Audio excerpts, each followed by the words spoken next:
Hello, everybody. Happy Saturday. I shaved for this one. Good to see everybody in the chat. Well, at least two of you. All right, by Sparkle. She's a lurker. Paul, how you doing, man? Good to see you. Yeah, I didn't know if I was going to go live or not because all the, you know how it is this time of year. It's springtime chores. So spent 3 hours at the barn doing nothing but doing cleanup, pulverizing horse poop, little four-wheeler freaking out there riding that thing around and guiding a big old chain with things going on behind where it just fucking knocks the poop into it, pulverizes it. But yeah, good to see everybody. Yeah, it's freaking awesome, man. Happy Saturday. Happy Good Friday yesterday, and tomorrow's Easter, so getting all riled up for that. Yeah, so just hanging out. Not much was going on this afternoon except hockey. The Avalanche is just they talking about pulverizing shit. Avalanche pulverized the Nashville Predators, I think 7-4. At the end of right before the end of the second, it was 4-3. Predators were ahead, so we just like ramped it up.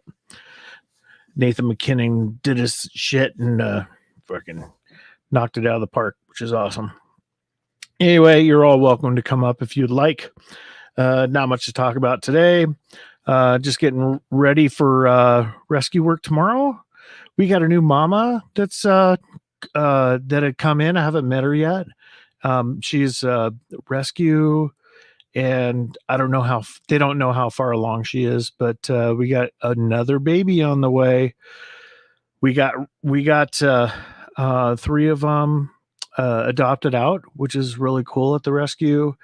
And it got kind of quiet. It got really quiet at the rescue. Hey, Mike, what's up, man? If you would have joined at the beginning, you would have seen it. But yeah, shaved it. Yep, got to be that cream donut, glazed donut feeling in the morning. Yeah, if you know what I mean. Very cool. Yeah, we're just hanging out tonight, seeing if people wanted to get together and freaking hang out and just have a good time tonight. So you're all welcome to come up if you'd like. So we'll just hang out here.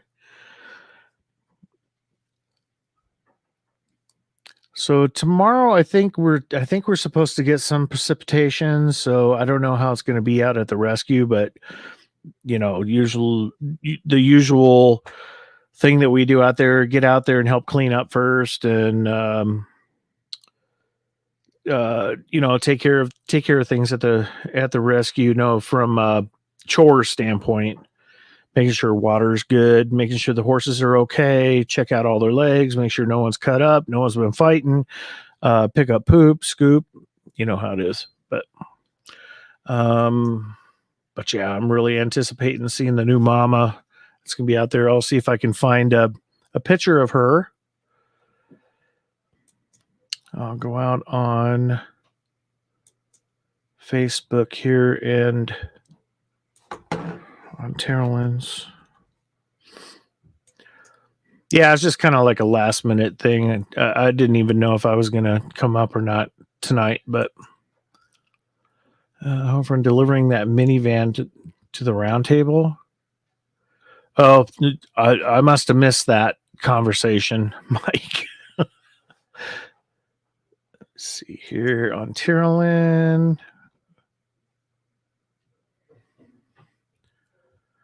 Let me see if I can find it real quick. Oh, and good news too. We had one of the elder horses that we have. Her name's Cora, and she's I don't think she's an off-track racehorse. I think she was just owned. She's a thoroughbred though, but she's now foster horse. She's now off with other horses that the owners had lost a horse, so they bring in other horses like Cora to help with horses, you really don't want to have horses alone. You want to have at least two, if not three horses, so that they don't get lonely, and they have feelings too. So yeah, it's kind of cool. We got Cora out there. She's fostering right now. Oh, here she is. Her name is Midnight. Let me present this. So Midnight, she's our most recent rescue. She's a Mustang mare. She came from the Caring Folks at Colorado Horse Rescue Network. So it's a big conglomerate that we deal with, which is really cool. So cool. She's in foal and appears to be due sometime in the next few weeks. So she's well along. You can tell that you can tell by her face that she's worn a halter a while. Oh, thank you, Matt. Appreciate it. Nothing like getting served dinner. It's awesome. Thank you, Matt. So Midnight's approximately 20 years old. It's estimated that she's had 15 to 16 foals during her lifetime, which is a lot. So she was a breeding mare. Once this one's born, it'll be her last. So Midnight's previous owner passed away, and she had been on a bit of a journey, which finally landed her safe and sound with us. She immediately made herself at home when she arrived, and she already loves the attention she's getting. We can't wait to give her all the TLC she seems to be craving. If you'd like to help and make a difference in her life and the life of the soon-to-be born foal, sponsorships cover, $250 a month, covers everything for them, and it's freaking awesome. And I know Mike is just sitting there drooling over all the horse glue.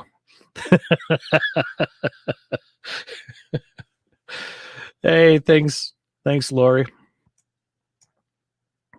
Yeah, she's gorgeous. I can't wait to meet her. I haven't met her yet.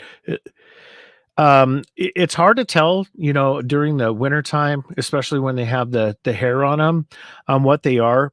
She kind of reminds me of Tilly a bit, but Tilly's a roan. But if you look at the color on Midnight, it's hard to tell in that picture what she is, but she's got that dark haired face, and then the light and the dark hair. So Lori, this might be the one. So we'll see what happens here.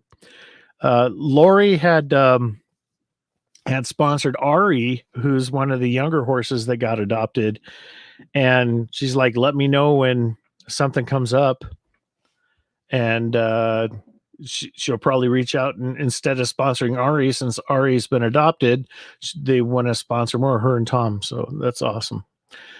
But everyone's more than welcome to help. Vivi, this is one of the other babies. Hey, Vanessa, how you doing? Hopefully everything's okay. I don't know what's going on tonight. It's basketball, isn't it? It's freaking March Madness, isn't it? What you doing, sweetheart? Have Mandy come down. She's going to start begging. But Vivi, she found her perfect home. This is one of our other babies that got adopted. Her mom, Lila, they were rescued from a hoarding situation last summer. Vivi, God, she's smart. You can tell she was handled. She'd come up to you, and she didn't have issues like with horses that you can tell that they didn't have any handling experience. So where do people donate? So Terrellin Rescue, all one word.org. Reach out to me directly if you want to, or when you make a donation, just say that you heard through me, and Terry knows, because she knows that I'm doing I do a lot of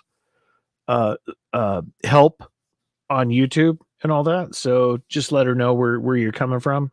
That's how Lori got involved with it as well. But yeah, I met Heather, who adopted her. That's it's great seeing the horses when they're young and get adopted, because a lot of people are like taken back when it comes to adoptions when the horses are young, because of training and everything, because as I know firsthand, taking a horse where she was 4 weeks old when she came to the rescue, and adopting her at 8 months, and she's going on 4 years now. Time's flying, and there's a lot that goes into training a horse. So it's time is money. So if you know what I mean. So Mandy quit. Mandy's begging. Hey, what's up, Kane? How you doing, man? Do. Terry Lynn rescue. Hold on. I'll put it in the chat here. Hold on just a second.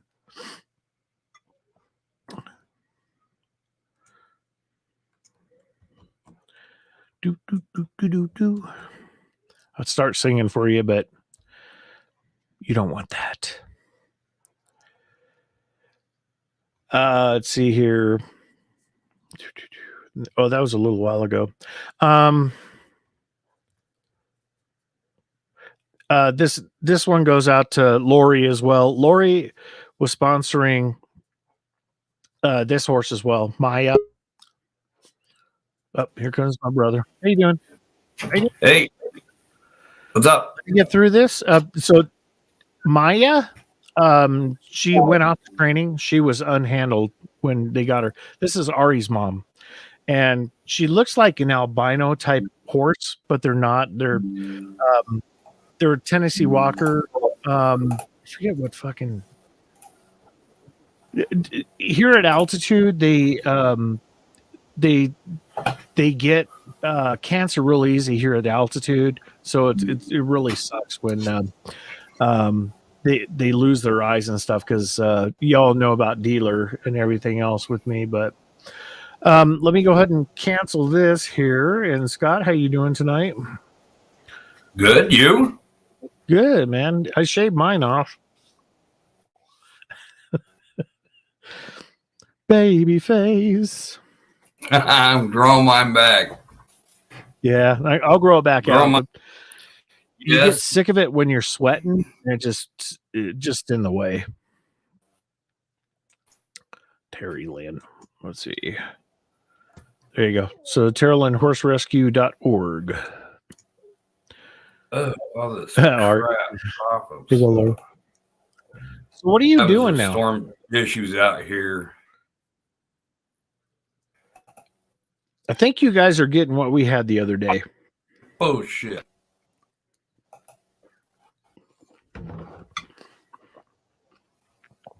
We got tornado warnings north of us.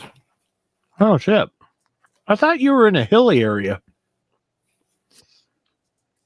Yeah, it's up by Morgantown. It's up towards. It's over by Ohio. So you're on the western side? Yeah, I'm south. I'm on like south western side. Yeah, I'm over towards. I'm not too far from Kentucky or. I have to look that up here. So we'll see what's going on. We had 70 miles an hour today.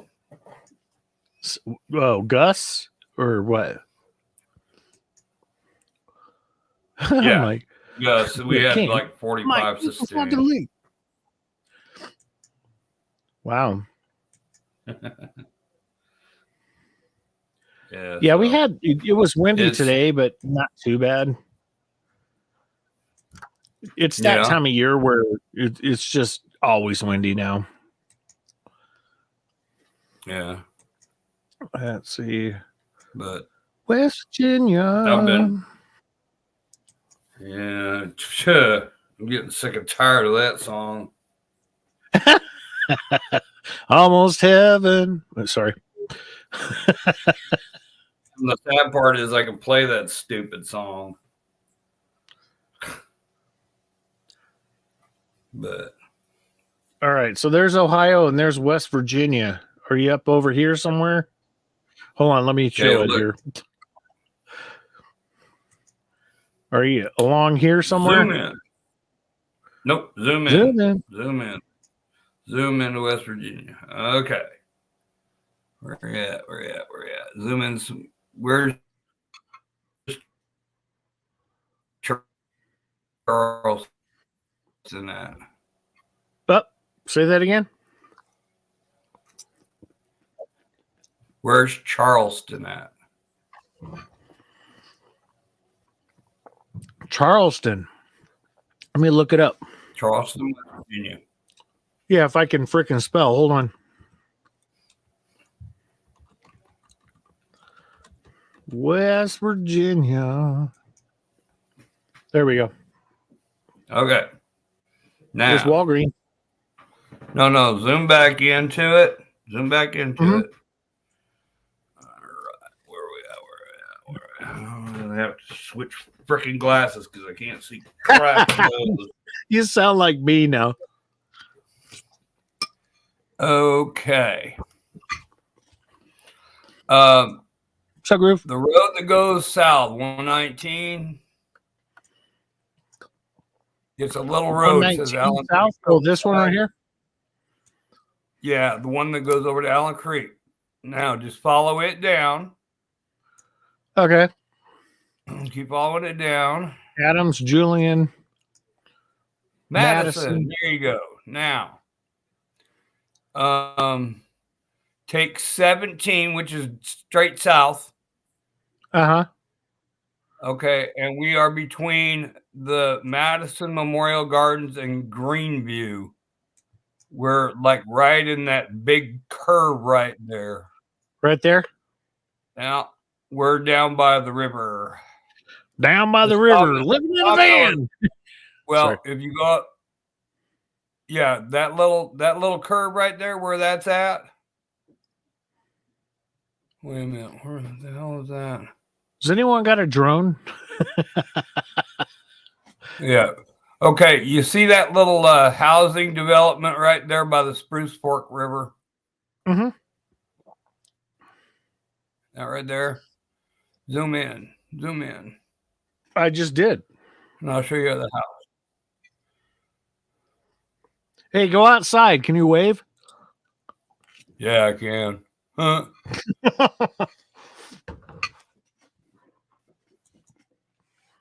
Let's see. No, zoom back out. That's the wrong one. That's the wrong one. Go. No, yeah, go south a little bit. Is it this more. one? No. Oh, south. No. Well, here's Low Gap Road. Okay, we're south of Low Gap if I Road. show exactly where you live, JV's going to have people protest on you. Cool. All right, go between that little housing development and Low Gap Road. Go about halfway in between. You'll see about halfway in between. Over here? Not Low Gap, on 17 on Blair Mountain Highway. Okay. Okay, go.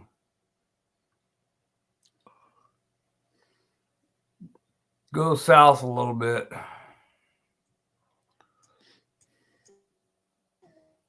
Go south a little bit more. So you're surrounded by trees, I see. Okay, about where your pointer's at. No, up.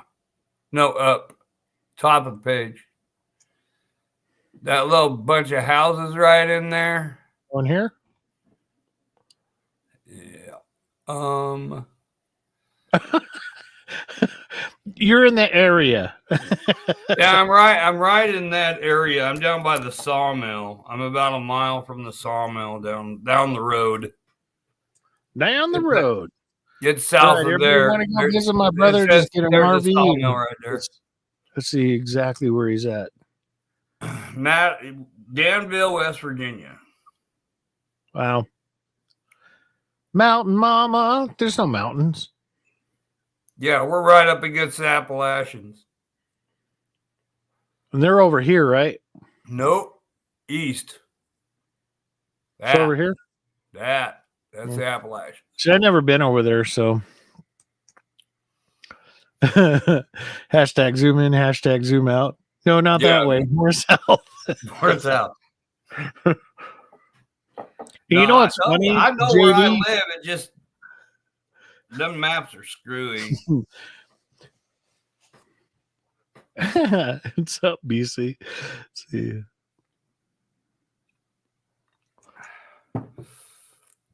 So we took Matthew out to the girls today. He helped out a bit, which is cool. That's cool. It's spring cleaning day, so yeah, did a lot of work out there. Let's see. I finished off Sandy's flower garden out front. Cool. Got it all rigged down. She started planting stuff in there. I made that big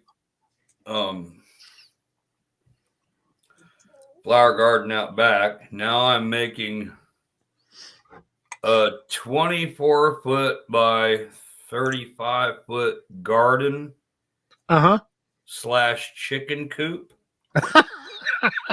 No such thing. And then on the side of all that, I'm putting in a 30-foot by 20-foot,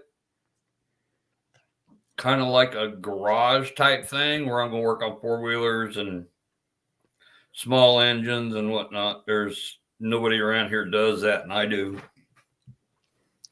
So are you like getting into the small engine stuff now? Is that what's going on? Yeah, everybody needs their weed eaters and lawnmowers and chainsaws and crap fixed. I'll take it. I'll get it back to you in about a month. No, I just finished up. I'm joking. Remember last time I was on here showing you the garage and I had my friend's ATV and getting it fixed? Mm-hmm. That's done. So on the 3rd, I get a couple $100 for fixing that. But he took it up Hunter's Branch, which is some pretty rough terrain up there, and broke a tie rod on the front of his machine. He goes, "You got any tie rods over there?" I said, "Yeah, I got about a dozen of them." I said, "We'll make one fit." They're all the same. Have you hit this year? Have you hit 26 deer yet, or no?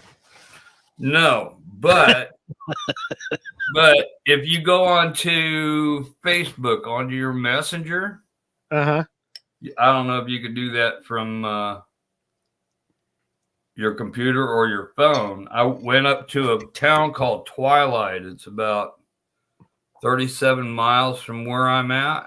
Okay. And that's a big coal mining area.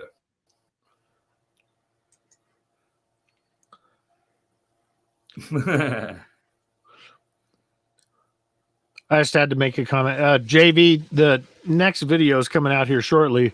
Problem is I'm doing a vocal dub over, and every time I start it, my son keeps interrupting me. So as soon as I get that done, Rescue on Fractalus will be out.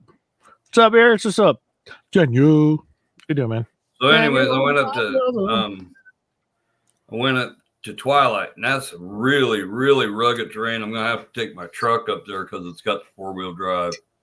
So do you have to go up there right before dark, or where? What? Twilight? Twilight, yeah.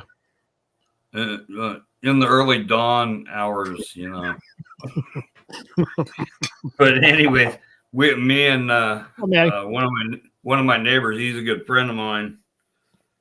We went up there on his side-by-side, and we're running around. He was showing me all the mines. There's a couple of open coal mines that are up in there. Mm-hmm. And we met some bear hunters that were up in there running their dogs. They run dogs after the bears. And they said that they saw 3. We saw 5. So there's not a lot of deer up in there, but there's a hell of a lot of bear.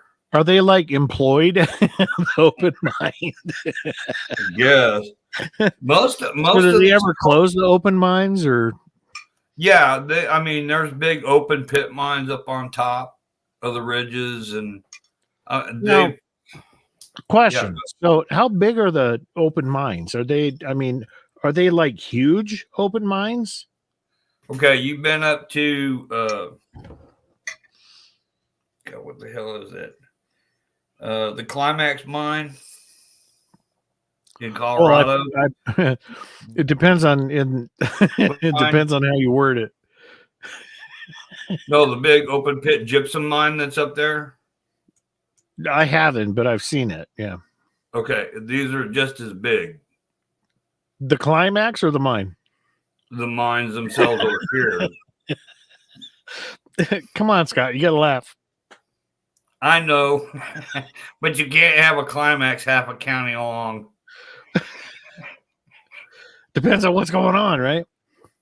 What's up, Jules? How you doing? Unless you're okay, like we haul coal out of here with trains. If you're pulling a train on somebody, the Climax could be pretty good. Just don't fall off the tracks. That's right. One misstep and you break a hip. But no, we were going up there. Rename this live. Call it the family reunion. So, anyways, we went up there and we saw 5 bear, and then we were talking to all these hunters that are up in there, and they said, we don't come up here in the summer.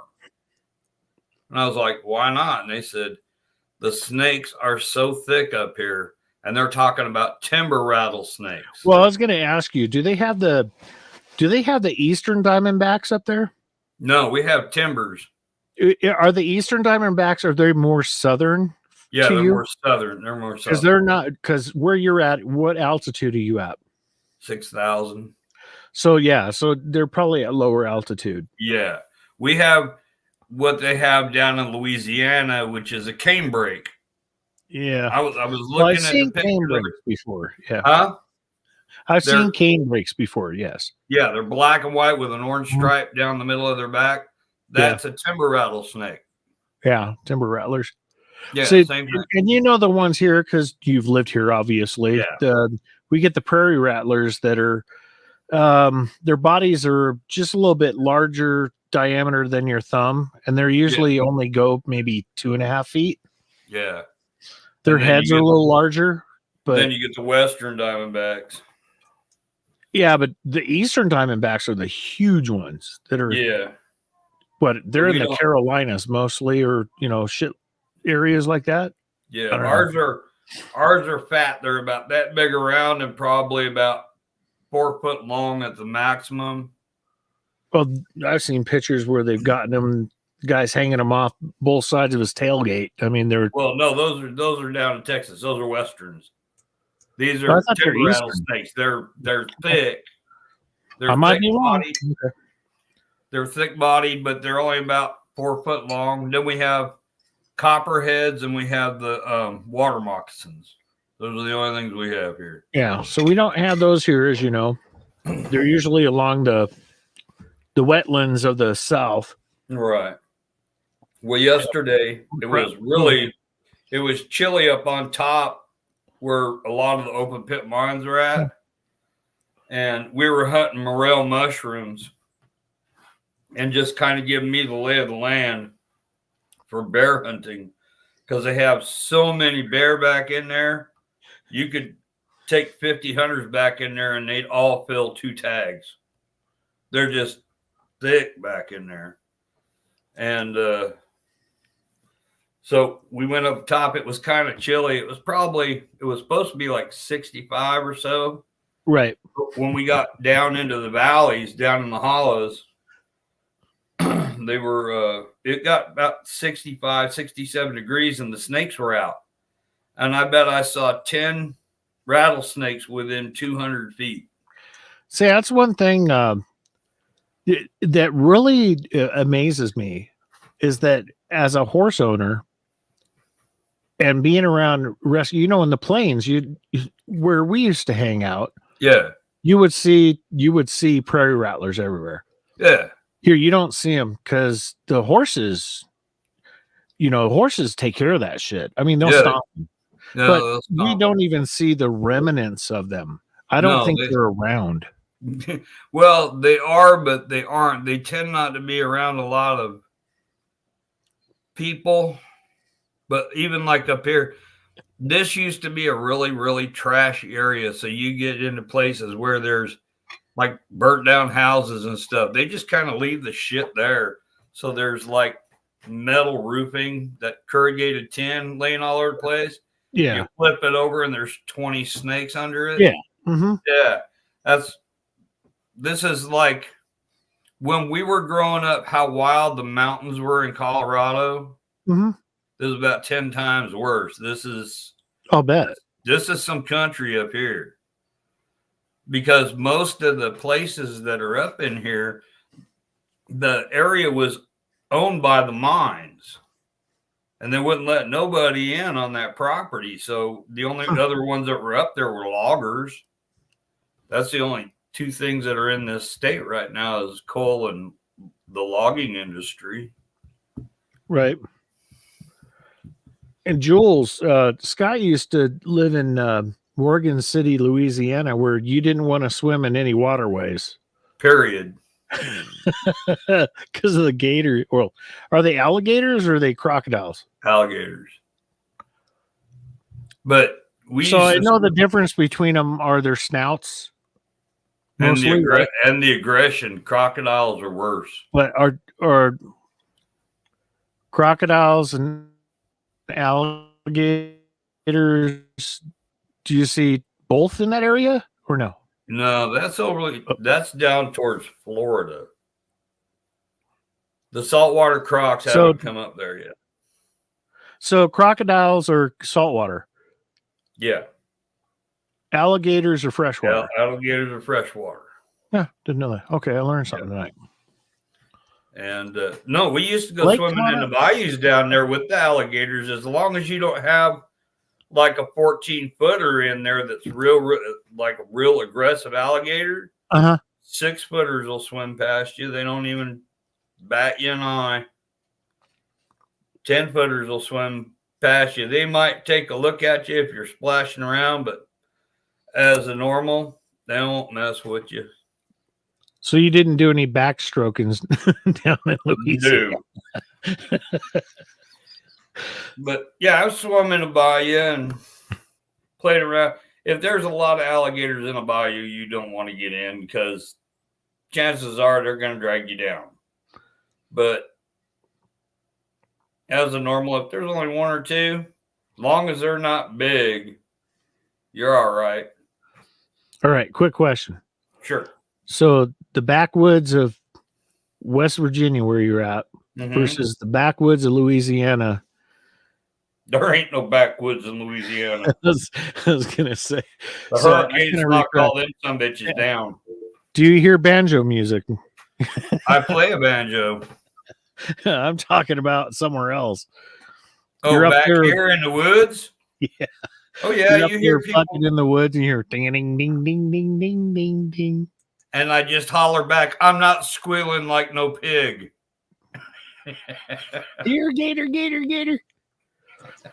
No, but no, he's gonna wrestle some gators. Wrestle. There's wrestling and then there's wrestling. That's right. Wrestling is no clothes. Clothes are optional. That's it. Oh. Wrestling is fake. Well, I used to tell you that and you used to get my face say, no, it's real. It's real, damn it. I want to watch my cartoons. No, I want to watch my wrestling. Boy, you ought to see some of the wrestling outfits down here. It's like they're bad at practicing their real moves. And that's during a regular match. Okay. Everything's in slow motion. Okay, I'm going to grab your arm and then I'm going to throw you. And then they kind of like half-ass do it. And oh, man. So it's kind of like watching like movies nowadays. They're doing remakes of remakes. So are they doing that with wrestling now? No, they have like Southern wrestling. So maybe. But okay, you ever watch little kids wrestle? Mm-hmm. Where they're trying to do something, but they really don't know how to do it. Yeah, because they're going through the 1, 2, 3, 4 motion. Right. how to do it. Yeah. Okay, well, that's Southern style wrestling down here Okay. with adults. With adults. With adults doing it. Are they still wearing those outfits like Andre the Giant used to wear? No, they're all into that flashy crap like who the hell was it? Mysterio. Rey Mysterio used to wear Oh, with the goofy ass mask and crap. well, I remember the mask stuff. The Mexicans, they would have the that's what they're hot Okay. into All right. nowadays. Okay, I get it. The Masked Avenger 12. It's the grandfather's grandson's grandson's grandson. They Carrying on handed down the mask. Dude, this thing stinks. Yeah, no shit. Kind of, where'd you get this from? Mankind or Kane? Right. Oh, the Undertaker. Oh, he didn't wear a mask. Still stinks like him. That's it. God. Stinks like his jock strap. Yeah.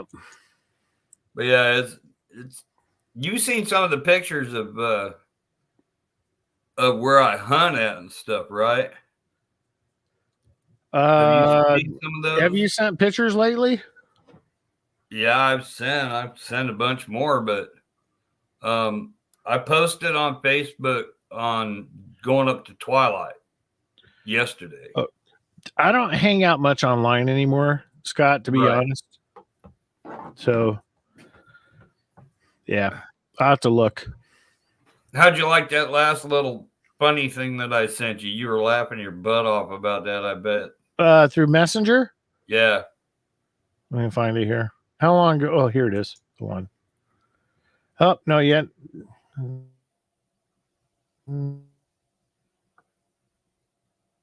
Cat. Huh? The cross-eyed cat. Yeah. That's funny. Yeah. Little kids. Blah, blah, blah, blah. Yeah. Ah! Let's see if I can share it here. One.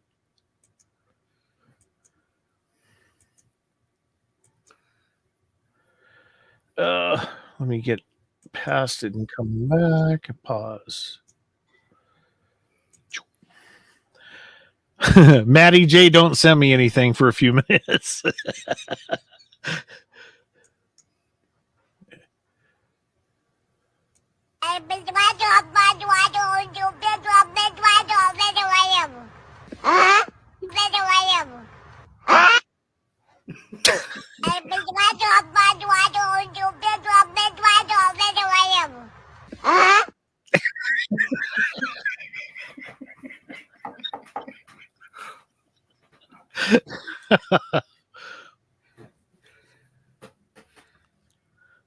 Cross-eyed cat rocks. Oh shit! Sorry, Jules.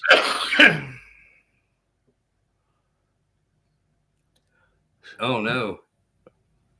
Sorry. Yeah, Jules. she broke her wrist. She had surgery on both sides of her wrist.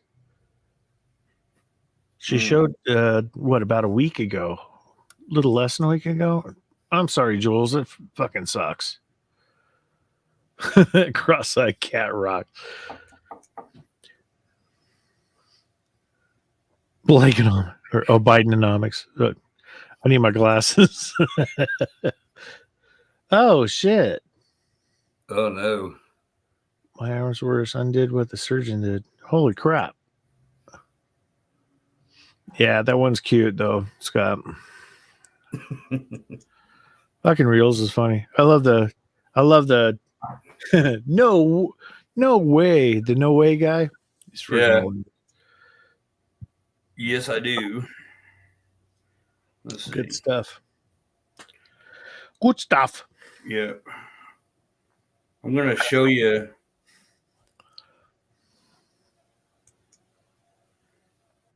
Love you too, Jules. Merry Christmas, guys. What's up, EC? Man, it's not even Christmas in July yet. I'm sending you a couple of things. All right, guys. You want to see some porno? You hung out long enough. That's right. No, these are open coal mines. here in West Oh. Virginia. Now the bears like to hang out. These do not they're not in use anymore. So the bears use them for hibernation. Well, I'll bet they do. Yeah.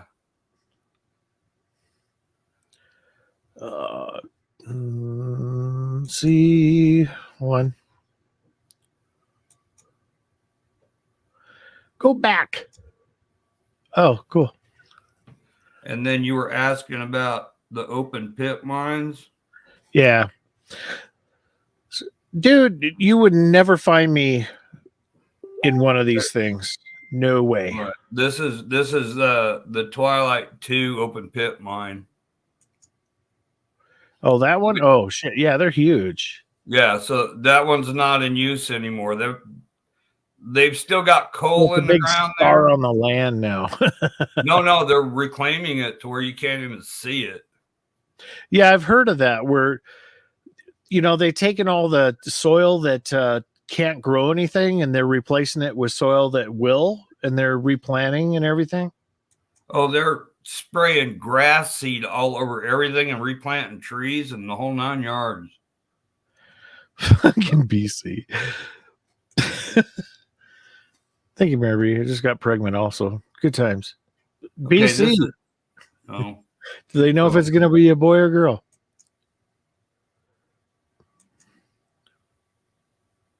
This is a picture of some of the countryside, but the pond there, that's a coal separation pond. So there's no fish in it.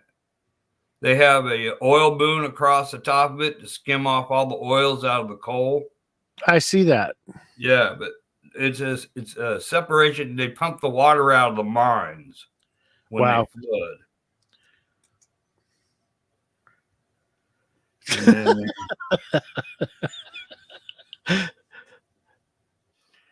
And we went up on top of most of these hills where all these coal miners were at.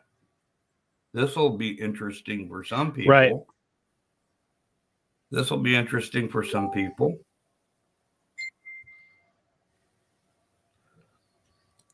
That's a cemetery. Moss, isn't it?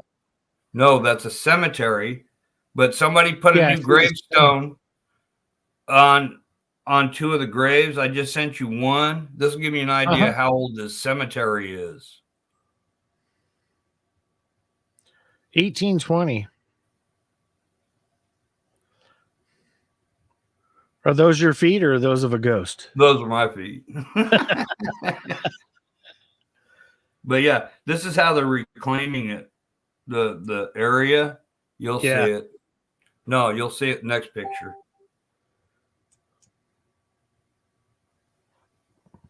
So everywhere where the water runs, they put in this big rock and cobble.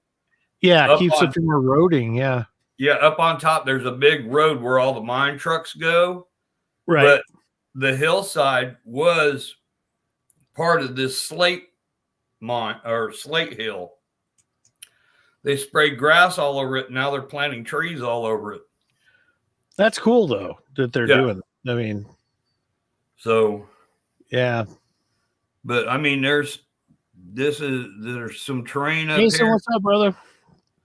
Here's something you don't get to ever see in Colorado.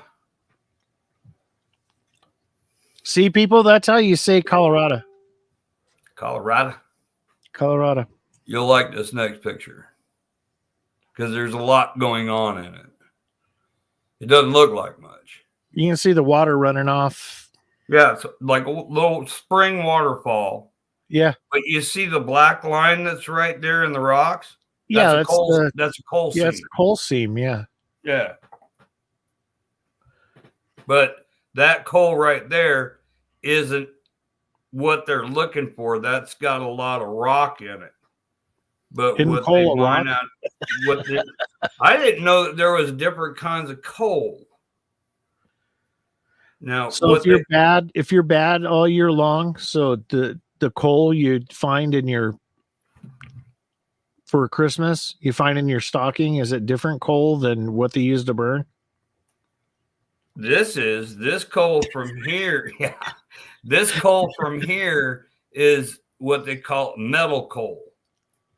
They use it. It burns really, really hot, so they can make like steel out of it. Now they also have the stuff that goes into the power plants that come from here. Right. Okay. So, but the really, really good coal, which is the andesite coal, it comes up from Pennsylvania. So in West Virginia, do they have more open mine or do they have more closed mine mining? More closed mining. I live right now in the coal fields. So most of them are underground. Right. There are a few seams that come up to the surface. That's what they open pit mine. Cool. But there's not too many open pit mines right now. It's all underground. One. And they've got enough coal. Or It's kind of like, you remember that what was the Storm King fire that was started by that coal seam that's been on fire for 100 years? Okay. Yeah. They have enough coal to supply the United States and other countries for the next 200 years plus over here. It's all on fire. No, not here. There's a few coal fires around, but not many. Wow. Centralia, Pennsylvania has been on fire for shit since the 60s or 70s. That town, nobody can live in it because of all the fumes and the gases. It started under the town. They had to evacuate the town. Nobody's been back. They won't let nobody back. Wow. Cool. So how are things going in for West Virginia? Good? You doing all right? I'm good. Other than working on the yard and working on everybody else's crap at my pace, because I'm the boss. That's the way you are anyway. You know, you like helping people out. So well, yeah, I mean, we all do. I'm kind of, a lot of guys up here are like, well, you're like the old timers. You like to barter and stuff, and you don't ask for $90 an hour and crap like that. Hell no. If they got something I can use, hey, tell you what, I'll fix your four-wheeler for that and a case of beer. Right. So yeah, it's a little different here. Yeah, it's like the old timers did, the barter system. Right. Hey, I'll give you 20 chickens for that pig. And don't send me your wife. Exactly. Well, we're just trying to recycle, sir. Yeah, that's it. Well, what the hell was that? Was that you or me? Me. Ding dong? Oh, ding dong? No, I didn't do a ding dong. Anyone in the chat do a ding dong? No, I thought it was a doorbell. Thought it was a doorbell. That's right. Can you hold on just a second? I'll be right back. We're gonna go take care of something real quick. Oh God, you're leaving the show to me? Hell, it's going downhill now. Well, I'll be right back. Well, let me tell you a little story, kids. It all happened one night back in 1965. A little child was born. His name was Brian, the Antichrist. And he came out of the closet immediately and then had to go back in because we smacked his ass back in there. But anyways, he grew up to be stubborn, hard-headed, and now he likes to take care of horses and be a family man. Who knew? As for me, I was the saint. Bing! I was the good one. I never got in trouble. I always blamed it on my sister or my brother.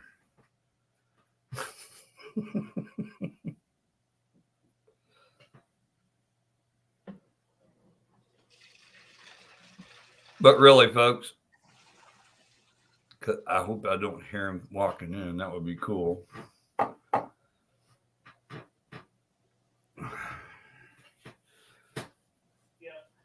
Brian's going to have to watch this back and say, what the hell did he say to you guys?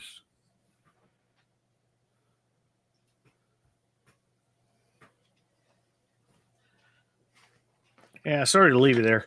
But really, he's a good guy. Welcome back, Brian.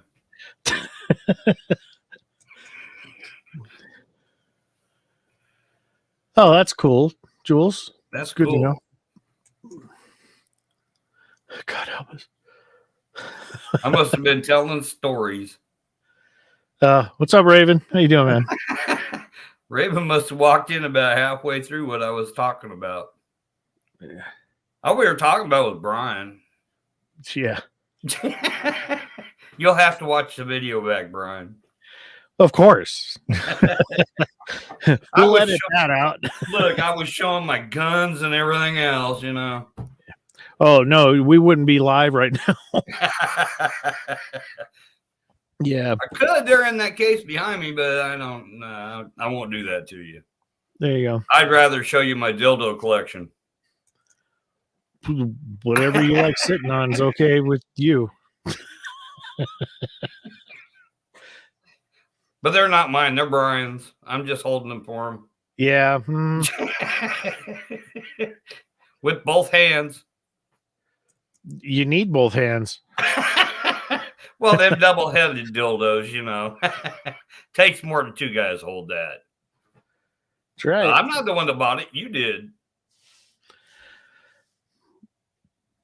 I don't think so. You're speechless. I don't think so. Yeah.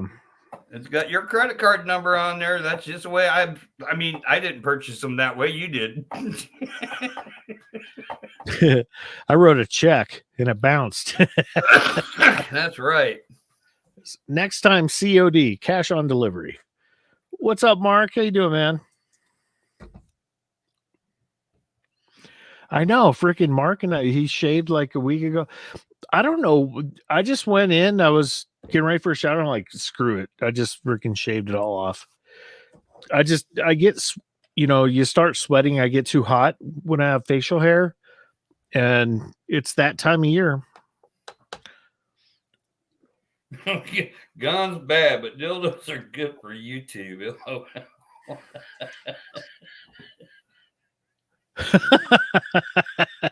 Hey, Raven, I never knew that about you.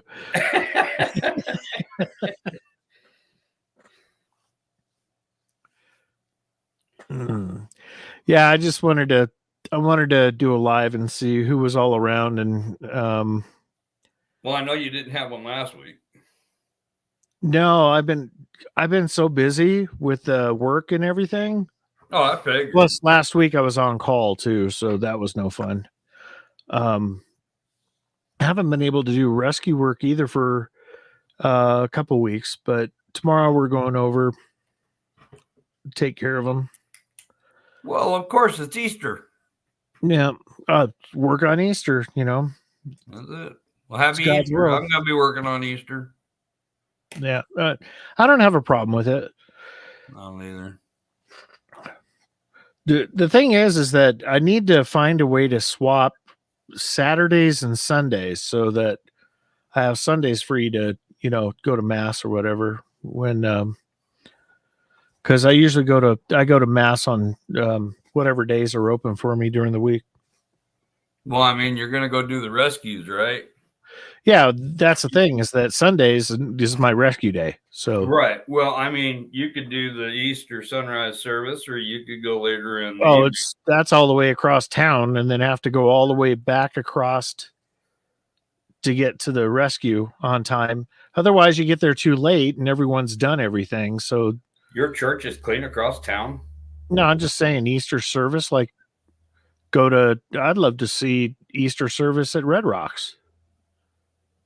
I'm gonna probably do the service right here, right at the top of the road. There's a little Baptist church that's right up here, and the preacher, he's an old coal miner.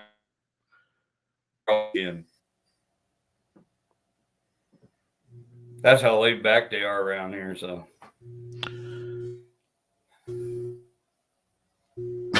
Oh yeah.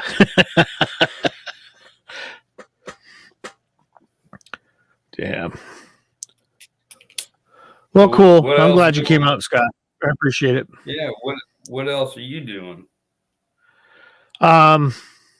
Just there's a lot of shit going on at work, so I've just been going nuts at work more than anything.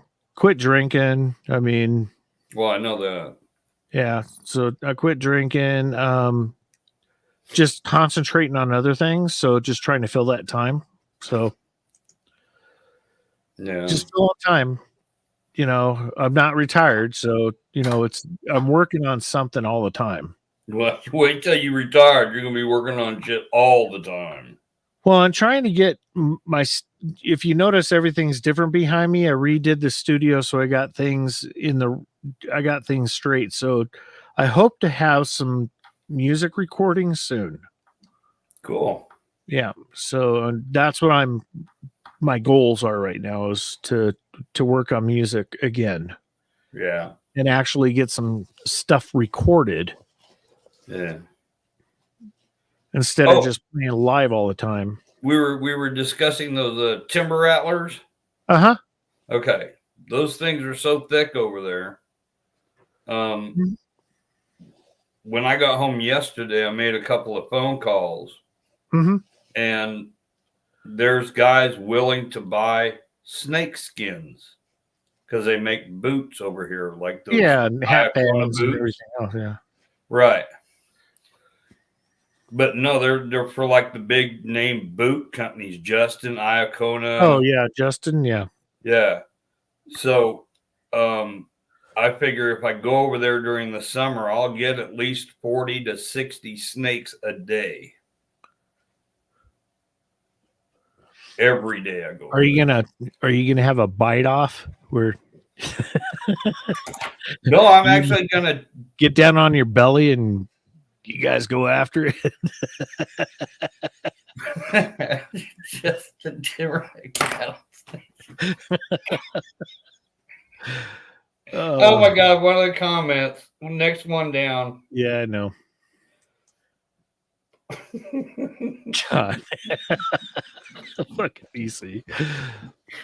But anyways, no, I'm gonna. I guess I'm gonna do a side hustle for it and sell snake skins. Plus, if I can do it right, do packaging and stuff.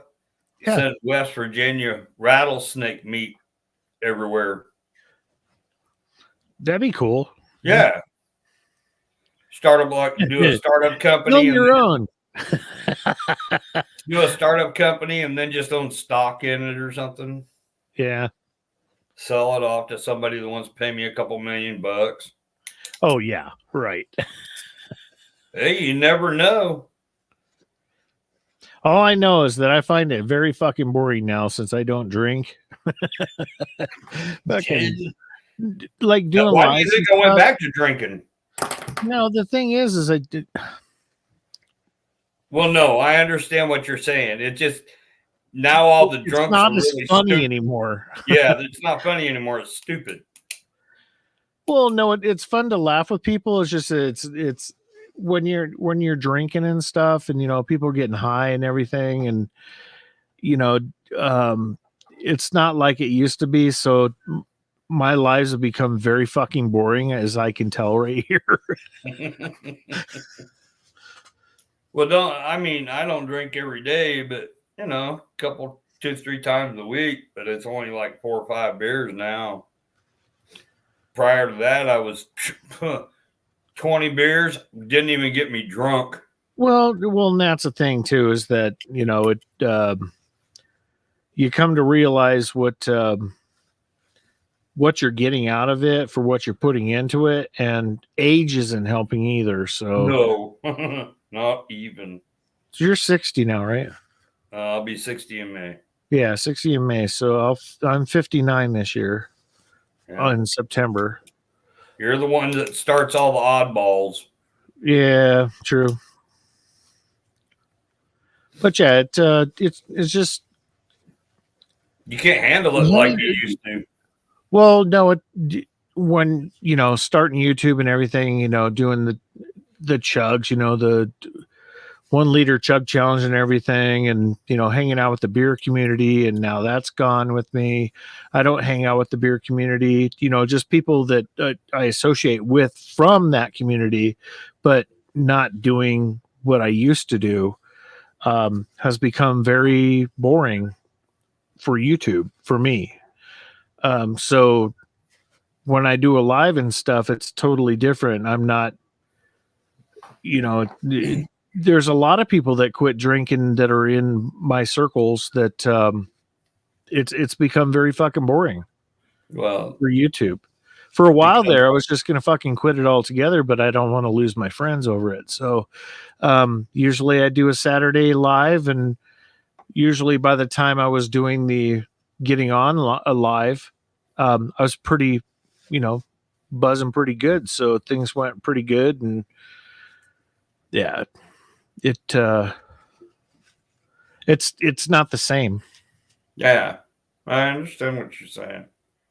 Plus, all your priorities start changing when you're older, and what you're putting into it versus what you're getting out of it. You're putting in hundreds of dollars to what? 15-minute buzz is not worth it. Well, and you sit there and you look back and go, you're not 20 anymore either. So you know how it is. Oh yeah. I can't drink like when I was in the military. Yeah. Well, the military taught us how to drink. They turned us all into alcoholics. So when we went to war, we didn't give a shit. Yeah, I'm doing good, Chris, man. Just I'm just fucking boring now. I can. Yeah.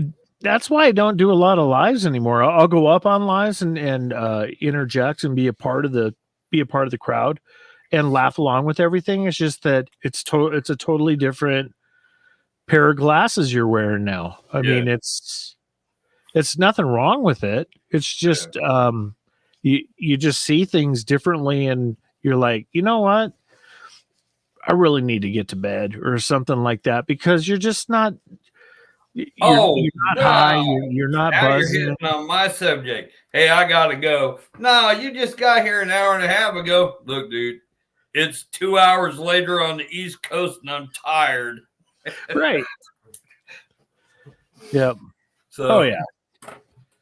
I mean, you sit there and you're looking at your clock, going, "Well, hell, he's only been on here an hour and a half." All right, right now it's 10 o'clock at night. Well, and what you're doing is when you're on a live like this, you're trying to you try to get people up that help escalate the live. So okay, I won't never come back on again. No, it's not. It's not that. It's you get people up that are that have had a couple beers. Like I mean, just for instance, Joey from Square Table Degenerates. He's a firecracker. Blake TV, he's a firecracker. BC's a firecracker, but he's a firecracker. What's up? What's up, Josh? How you doing, man? Everybody's Chris. Yep. Shit, Skinner Farms. Yep. That's Josh. He gets you going. Maddie J does too. Former veteran. Who's that? Skinner. Really? Cool. Yep. Good friend. East Winds, former veteran. That's one thing about, my circles with all the veterans that hang out, and it's great to reminisce over things that people have gone through. You and I were stationed in Germany at the same time. I mean, it was pretty freaking cool. Yeah. I went in the military. Next thing I know, my brother's in the fucking military too. The next thing I know, I'm over in Germany. And next thing I know, he's in fucking Germany. Partying in the 80s. That's it. Still can. Any excuse to go out and have a good time. Your daddy's 20, I think you were 22 or 23, weren't you? Yeah. In Germany? Yeah. That's 21, I think. 20 or 21. That was during my first time over in Germany. Yeah. What's up, Kane? I never saw you on my second tour. Yep. Up where Scott was, he was in northern Germany. I was down in Bavaria. It was very boring up in Bremerhaven, where he was stationed. Yeah. Well, and they used to come down and party down in our neck of the woods. You have to remember. Shut up. Shut up. Shut up. Well, anyways, no, you have to remember when there was East and West Germany when we were there. Yeah, the wall was Germany was divided up into sectors. Yep. You were in the U.S. sector. I happened to be in the British sector. And because of what the Germans did to Great Britain, the British guys treated the Germans like shit. You know, after, Battle of Britain and basically bombing the shit out of London every other day. Oh yeah. So when we would walk in, we're clean cut servicemen. Everybody thinks we're British soldiers, and we whip out that U.S. ID, boy, party time, because U.S. guys are here. They didn't even know we were up there. The only other ones that were up that far north was the Berlin Brigade, but they were in East Germany. So yeah, I wasn't even allowed in East Germany at all because I was the intelligence unit I was in. Right. I went over there one time and happened to be there 4 days prior to when the wall came down. If I had I was already by 89. Yeah. Yeah. Well, if I had extended my time there by a week, I'd been Party City. And do you know that Berlin was busted into zones too? They had. Oh, of course they were. Yep. Yeah. Everybody had. Zones. We weren't allowed over there. If we were to travel anywhere within the red areas. Yeah. On the trains, they had the windows blacked out. You couldn't see out because our security clearances we had.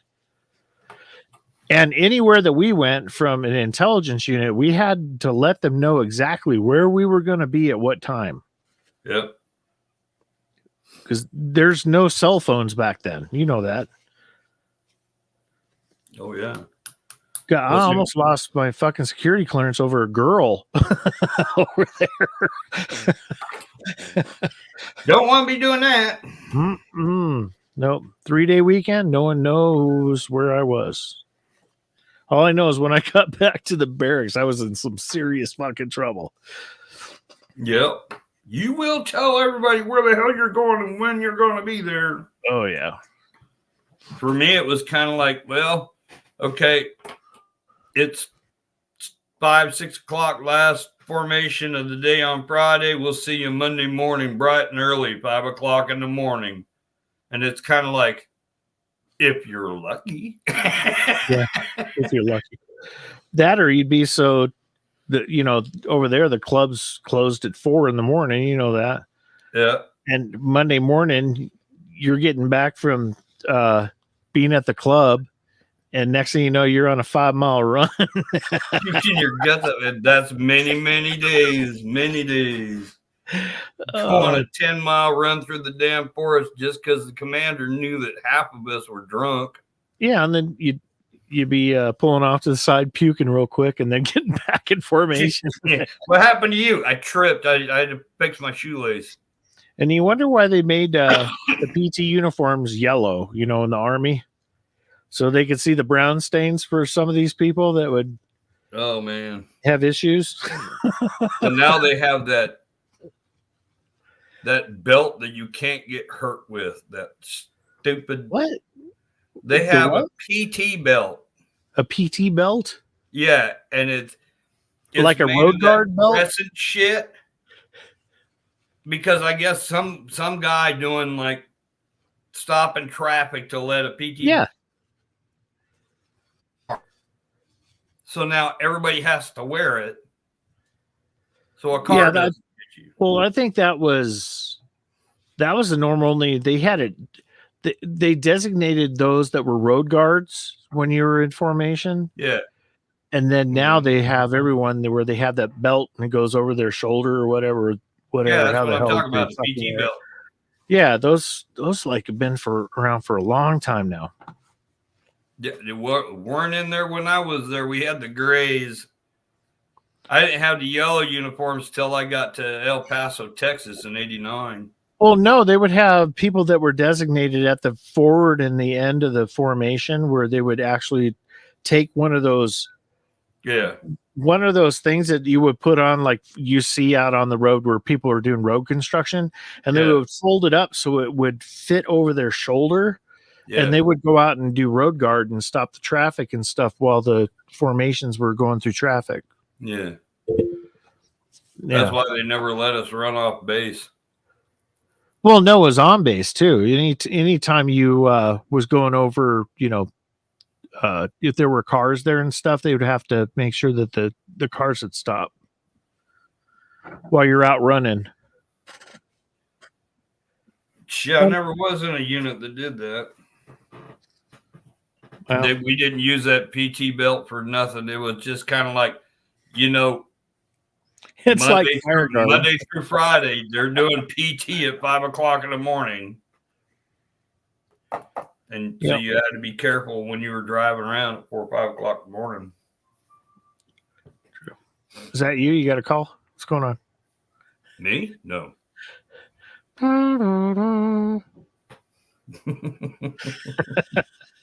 No, that's the window shutting down. There you go.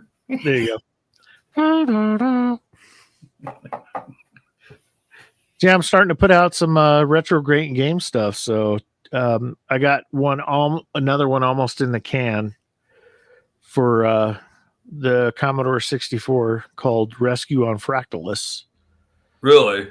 So yeah, I put one out. It was Airborne Ranger that came out in '87. So I did one on that. If you haven't seen it yet, I'll check it out. They're all less than 10 minutes. It's kind of gameplay where I do a narration over the top, right, and kind of give graphics and loading it up from the computer on giving people the feel of the retro stuff. Right. So yeah, get a chance to go see it. There was I was on YouTube today watching all kinds of crap. Got into a movie. Forget what the hell. The last day, the final day, whatever it was. It was about. It was a TV show about nuclear annihilation, and then what happens afterwards. And it happens in Kansas. Most of it happens in Kansas. Is it a single movie or is it like a single Netflix movie? It aired on TV. Oh, okay. All right. It's not The Last Day, but it's something like that. Well, anyways, somebody had taped it off the TV, and so you got to see all these old commercials. And it happened. It was in 1970 something or another, 79, I think. And they had a commercial on there. It's like, what's the best computer out there right now? And it's kind of like the Commodore 64. Even Apple IIe said it's the Commodore 64. There's more Commodore 64s in more households than any other computer. It's kind of like, God, that was a while back. Yeah, that was late 80s. Looks like mid to late 80s. I think it was mid 80s. It was because they had the Apple IIe out That's what they said. And it was like, God, we had an Apple IIe. Yep, Dad used to use it. He was a writer, and he had Word Juggler was the program. Remember that? Juggler. He had that big old dot matrix printer. Yep.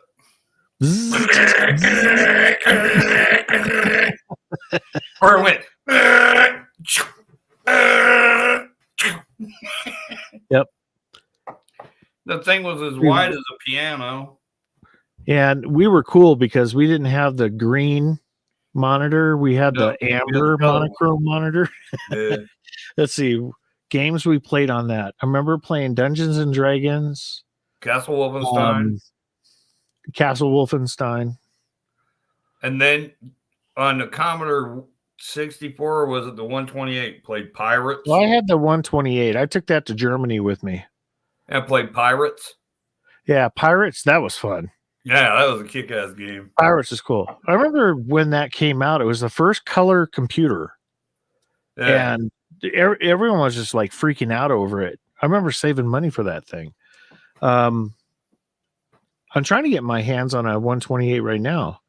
Because I'd love to get back to that again. But we did packet radio over the single sideband AM over in Germany from the radio teletype rig. Yeah. That's before the internet, people. Yeah. We had what they call Mars stations in the military where you could phone home, but you had to use a ham radio operator to get through to your parents or whoever you're calling. And this one was the first like email over radio waves. Yeah. See the Mars. It was cool, man, because it would go out, and if it wasn't the correct station when it would hit it, that station would rebroadcast it. Yeah. So this message would go all around the world until it found the right station. What's up, Angie? How are you? Hey, Angie, how you doing? Happy Easter. Hopefully you're feeling better. She's had the pneumonia. Well, that sucks. No, it coughed. Not sucked. Oh, well. A lot of coughing. Then it spit. Or swallowed.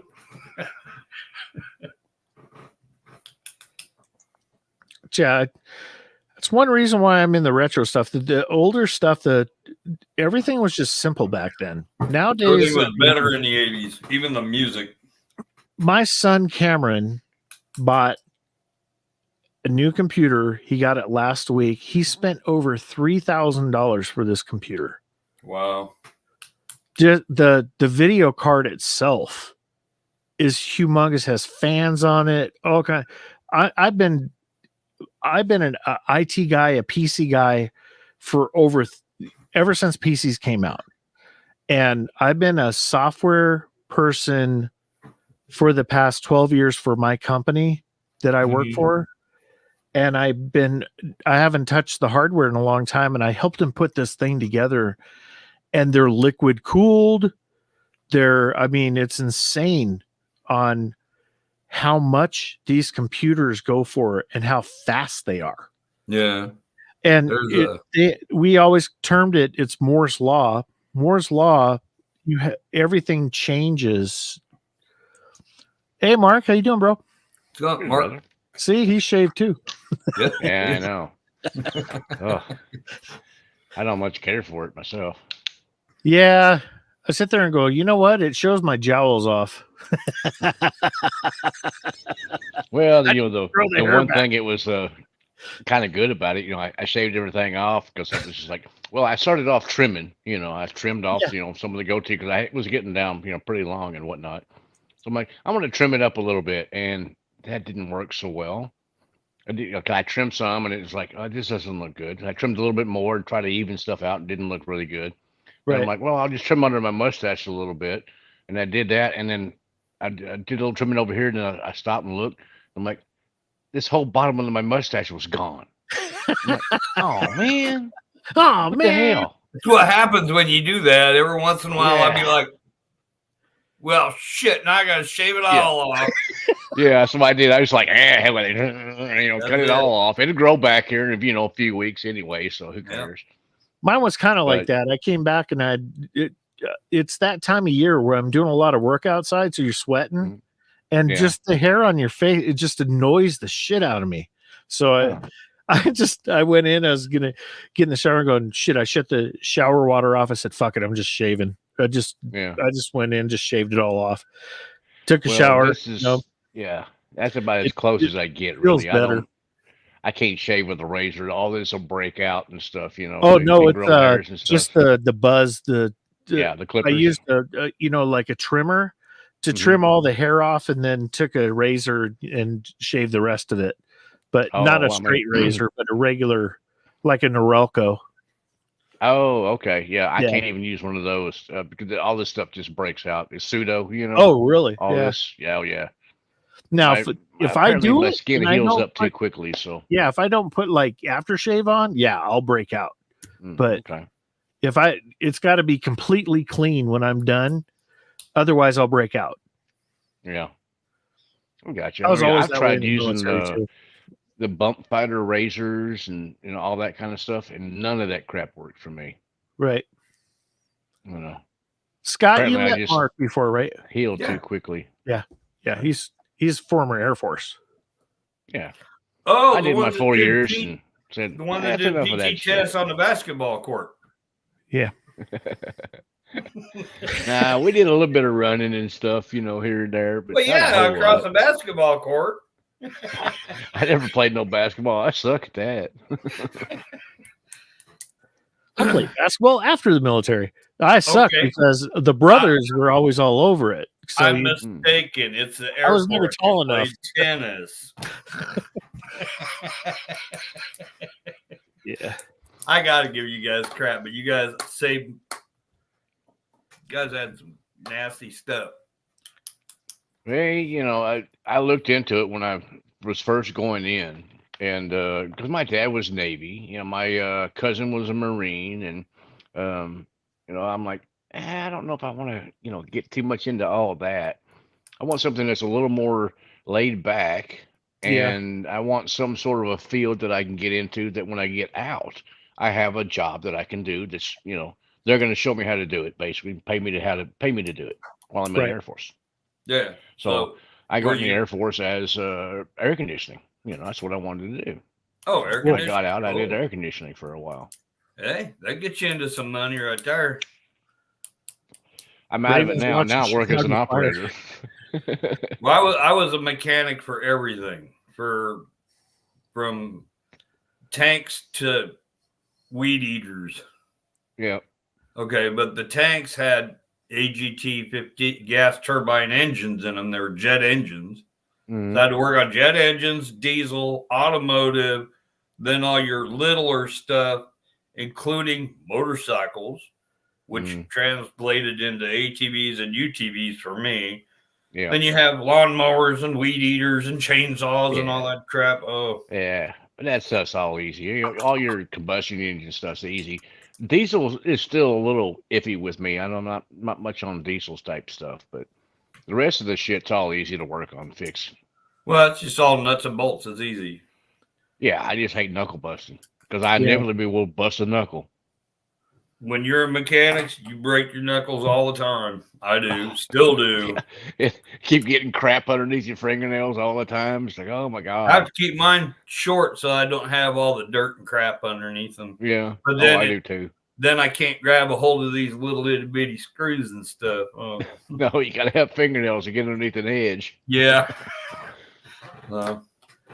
Yeah, my job was intelligence communications, so that translated cool getting out of the military as well. That's another thing. When I went in, making sure that when I got out, that it did translate into something civilian wise. So yeah, it got me into quite a few doors. There you go. I mean, that's always a plus. You got to look at it like that.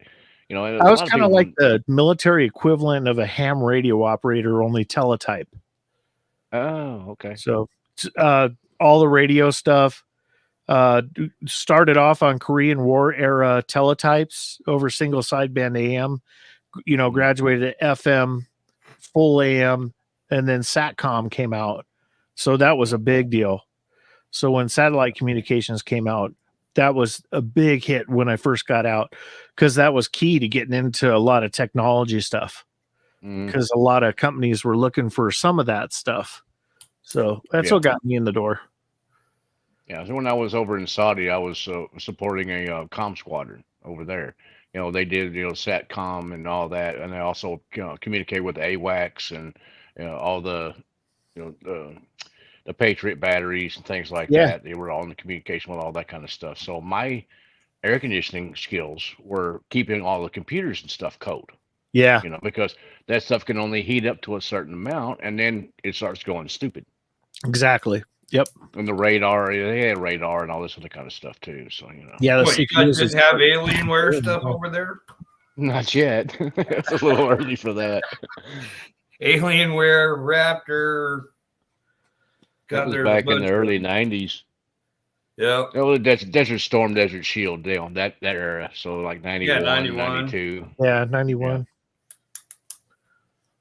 Yeah, I got out at the end of 92. I was actually on the TDY out in the middle of nowheres. Yeah. The hurricane hit Florida. So wiped out my base down in South Florida. And they're like, well, you got 2 months left. What do you want to do? And I'm like, hey, y'all, I heard y'all were off an early house. I said, see ya. So I was shy. Yeah. Just I was in northern Germany, my first tour. And one of my sergeants sat there and he goes, how much training did you have in AIT? And I said, pretty good training. Why? And he goes, well, your way around the tank engine pretty well. And I said, oh yeah, I could probably fix most anything on there except for the stator vanes and stuff. He goes, great. I need you and this other guy to go over here on the airstrip, because where we were at, there was an airstrip not too far from us. They had a broke down A-10 Warthog. That's not a tank. No, it had a leaking oil line, and we had to fix it. Mm-hmm. And I knew where that oil line was at on the Pratt and Whitney engines. Oh, okay. And he says, you go over there and fix that. So I got to work on my favorite military piece of hardware. The A-10s are cool, man. The A-10 Thunderbolt. That was a nasty weapon. That's a badass one. No, yeah. That thing could get shot up and make it back home, which is so cool. And then those have been in service since what, the 1950s? Maybe a little later than that. They're old. Yeah. And they're trying to figure out a platform now that's going to take over for them. And they did. They came out with the different variant that came out just a few years ago. That took. Yeah, I know. Nobody likes it. They like the old one. Thing's awesome, man. Because I mean, just pairing up that GAU-8 gun on the front of that was just devastating. And then having all your the Vulcan, points, Mm-hmm. your hard points on there. Yeah, it used depleted uranium freaking rounds. Yeah, nasty. That was just heavy. That was the system. That ain't heavy. I'm depleted uranium. That's Dude, that should go through armor in a freaking heartbeat. Yeah. Thinner armor, but not the real thick stuff. But Brian went into the Army, and I figured if I'm going to go into anything, it would probably be the Army. Because I didn't want to get out of the Marine Corps. And what'd you do? I killed people. What the hell's that going to do for a job? I killed people. Well, no, they had the same thing as the Army. Like my former son-in-law, before my daughter divorced, he was in artillery in the Marines. Yeah. I kill people. Well, you're still. I was in artillery brigade in the National Guard when I got out. Right. But I was communications brigade sergeant. Right. I mean, but they didn't have like the diversity of crap that the Army's got because they had limited hardware. See, they got used. They're part of the Navy, so they were more of the mobilized specialists, right? Chris Eastwood that you see in the chat earlier. Yeah, he was Marine. Right. I'm not sure what his MOS was, but he can tell you there's infantrymen, there's artillerymen. Then you have like your LAV drivers, your tank drivers. Well, they had all kinds of jobs, just like the Army did, just like the Air Force did. Clerk, warehouse. Yeah, S3, S1. I mean, you name it. I mean, well, yeah, they had that, but I mean, they didn't have it like the Army where you had complete units that did this. You only had like one or two specialized guys. It was a hard thing to get into, like doing air conditioning for the Air Force. There was probably a shit ton of y'all that did air conditioning. Not too many. It was a small squadron of us, you know. A squadron. Like I'm where talking I was. Come on, they only had so much Freon. See, in my shop, there was probably 20 people, maybe. Wow. Like, when I went over to Saudi, there was like 6 of us. Yeah, there was like 5 or 6 of us over in Saudi, basically. Yeah, see, most of the Marines that did all that specialized stuff went out with the Seabees. Yeah. Yeah. See, I trained with some Seabees when I was in tech school. Yeah. But I mean, the Marines they don't have that pick. Most of them go in there to be an infantryman or a tanker. Yeah. Well, it's like the Army. You know, you're basically an infantryman. It's just you have a skill on top of it. Right. Now, see, I was my platoon, or 2 or 3 platoons of us that were mechanics. We had our main platoon was in headquarters company. Then we had a platoon in each one of our companies, A, B, C, and D. The Bravo Knuckle Busters. That's it. But, I mean, in any given motor pool I was at, there was 70, 80 of us dumbasses fixing crap. Well, yeah. We had a lot of vehicles, you know, for 31 Charlie, single channel radio operator teletype stuff. You had a truck. You had the shell, you had a generator system you were towing. So you had to have all those support people on the post that you were at. So they had a ton of freaking mechanics, diesel generator mechanics, truck mechanics. Yeah. We even had tankers. They had the 4th, what were they? The 4th Transportation Battalion. So they had people that worked on the equivalent to the 18-wheeler truck drivers. Diesel mechanics. Yeah. What a truck is a truck is a truck. You know, it just, you heard the old expression, the old 63 Charlie used to work on everything in the military. Well, they switched that over and went to 63 Echo, and that's what I was.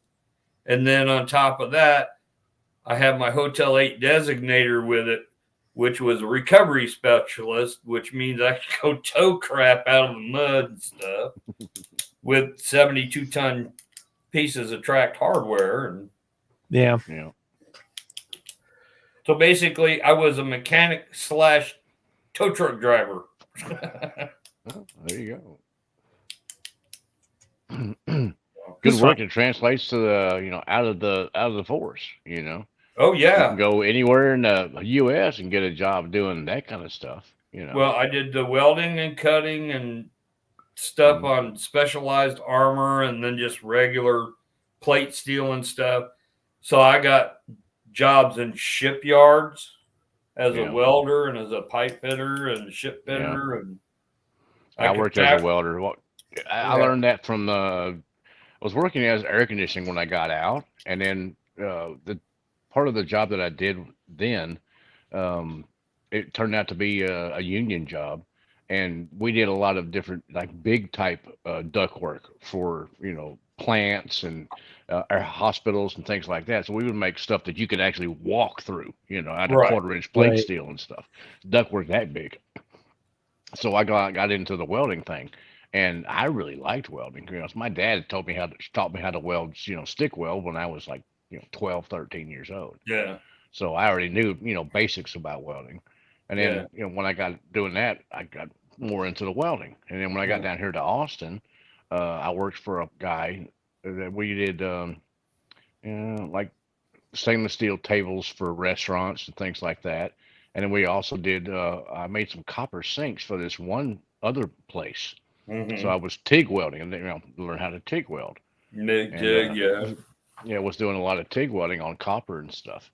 So I talked to that guy when he came in to pick up some sinks one time. I'm like, what are you doing with these? Because they were just like, the bowl, basically. And he's like, well, what we do is we take it to the shop and we put this like apron front on the sink, until it slides into the sink, your countertop, it slides into it, but it's got that apron front on it with, hand tooling, repoussé type stuff, or a basket weave, or, things like that, all kinds of different things. I'm like, well, that sounds cool. I want to do that. So I got to working with him.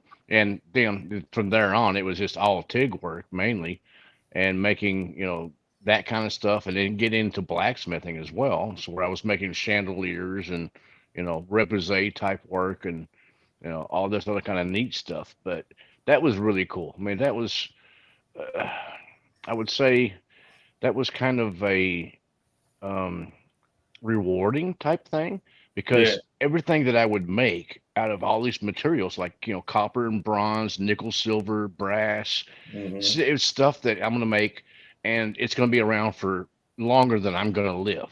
Because, copper and brass, something like that, if it gets dirty or it looks bad after, 20 years, you clean it back up and boom, it's brand new. It doesn't just like rust away and go to crap, Right. All you got to do is refinish it and boom, it's brand new. Right. So something I made, I made a sink for President Bush. It's in his house in Crawford, Texas, and cool. I signed my name on the bottom of it. I didn't get to go install it, but it's there at his house, but that's cool. Go in and tell him you want your shit back. My name's on it, damn it. Yeah, no joke. I signed that damn thing way before you even got it. Yeah. And then there's a lot of stuff like that, like vent hoods. I made, different vent hoods out of copper and things like that. And usually on the inside of it, I would, sign my name and date it or something. So, it's kind of neat because, and that stuff's going away. Years down the road that anymore. I mean, the hand stuff, you don't craftsman type stuff. Yeah. Yeah. It's insane. Yeah. Nowadays, I don't mess with that at all. I'm more into like driving a skid steer and, operating different machineries like, backhoe and excavators and, dozers, all that kind of stuff. Does she get pissed off when you call her a backhoe? No, she got pissed off when I called her my old lady. He calls her a skid steer. When she turned 50, I said, "Oh, I can officially call you my old lady now." She's like, "Oh, you better not." What's up, Bobby Joe? Good to see you, Ski Girly. We're all just hanging out here, just talking what people are doing after they got out of the damn military. We're just passing gas. That's right. We're just sitting here farting, trying to make sure that the chat doesn't hear it. Here, let me show you this. I'm here in my bar right now, but I got a little old sculpture over here that I made out of copper. Not the nudie one. No, see, look, it's just like a tree. Yeah, a tree.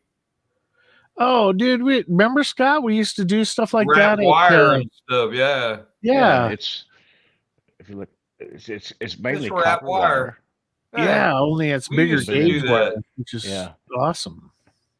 That's a lot bigger than what we used to do, but that's cool. It made leaves and then used the torch to give them the color and stuff, That's cool. But yeah, it's pretty good size.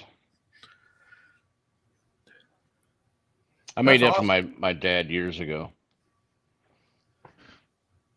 That's crazy.